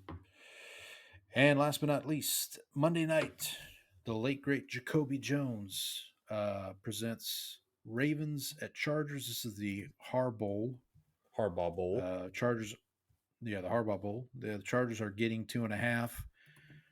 I'm laying the points with the Ravens. The last time I looked at this has the feelings of Ravens Bills from week 4 or whenever that was, when the Ravens. Now that was a home game for the Ravens, and they just buzzsawed the Bills at that point. But it feels like the Ravens coming off of a loss. Well, the last time the Ravens lost was when they lost that game to the Browns, when that was Jameis's first start for the Browns. The next week they came out against the Broncos and won 41-10. So I think the Chargers maybe put up a little bit better of a fight in this one, but and we've talked about the Ravens' defensive struggles. So Herbert's this might end up being a shootout, honestly, to some degree. It's also a J.K. Dobbins revenge game, right? and a Gus Edwards revenge game too. I was going to say, don't they have both of the the former Yeah, Ravens running yeah, backs? that's true.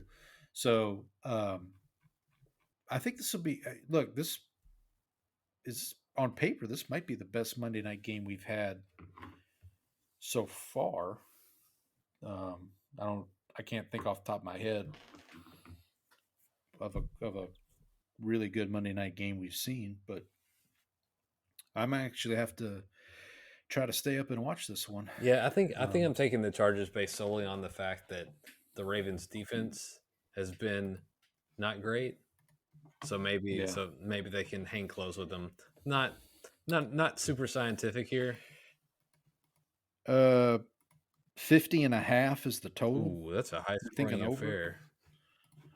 We're thinking over. Mhm. I think the Ravens are gonna try to come out and Pour it on. score some, pour it on here.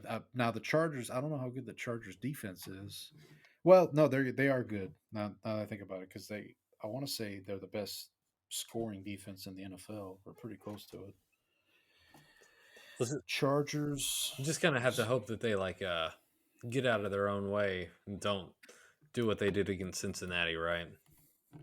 Right. Chargers give up 14.5 points a game. Oh, that's not too bad. That's the 27 they gave up against the Bengals, I think, is the most they've given up all year. Mm. Yeah. The 27 is the most points they've given up all year. They gave up 17 to the Chiefs, 20 to the Steelers. Now again, we talked about this a little bit last week. Some of this has to do with like when they played the Saints, that was Spencer Rattler. Right. They played the Browns. That was Jameis coming off. That was Jameis coming off the. I think that was them coming off the Ravens win. So this will be a good test for the Chargers. I'm excited to see this one. All right, Brandon. So we got the previews out of the way here for Week 12. Now let's move on to our Georgia's getting upset.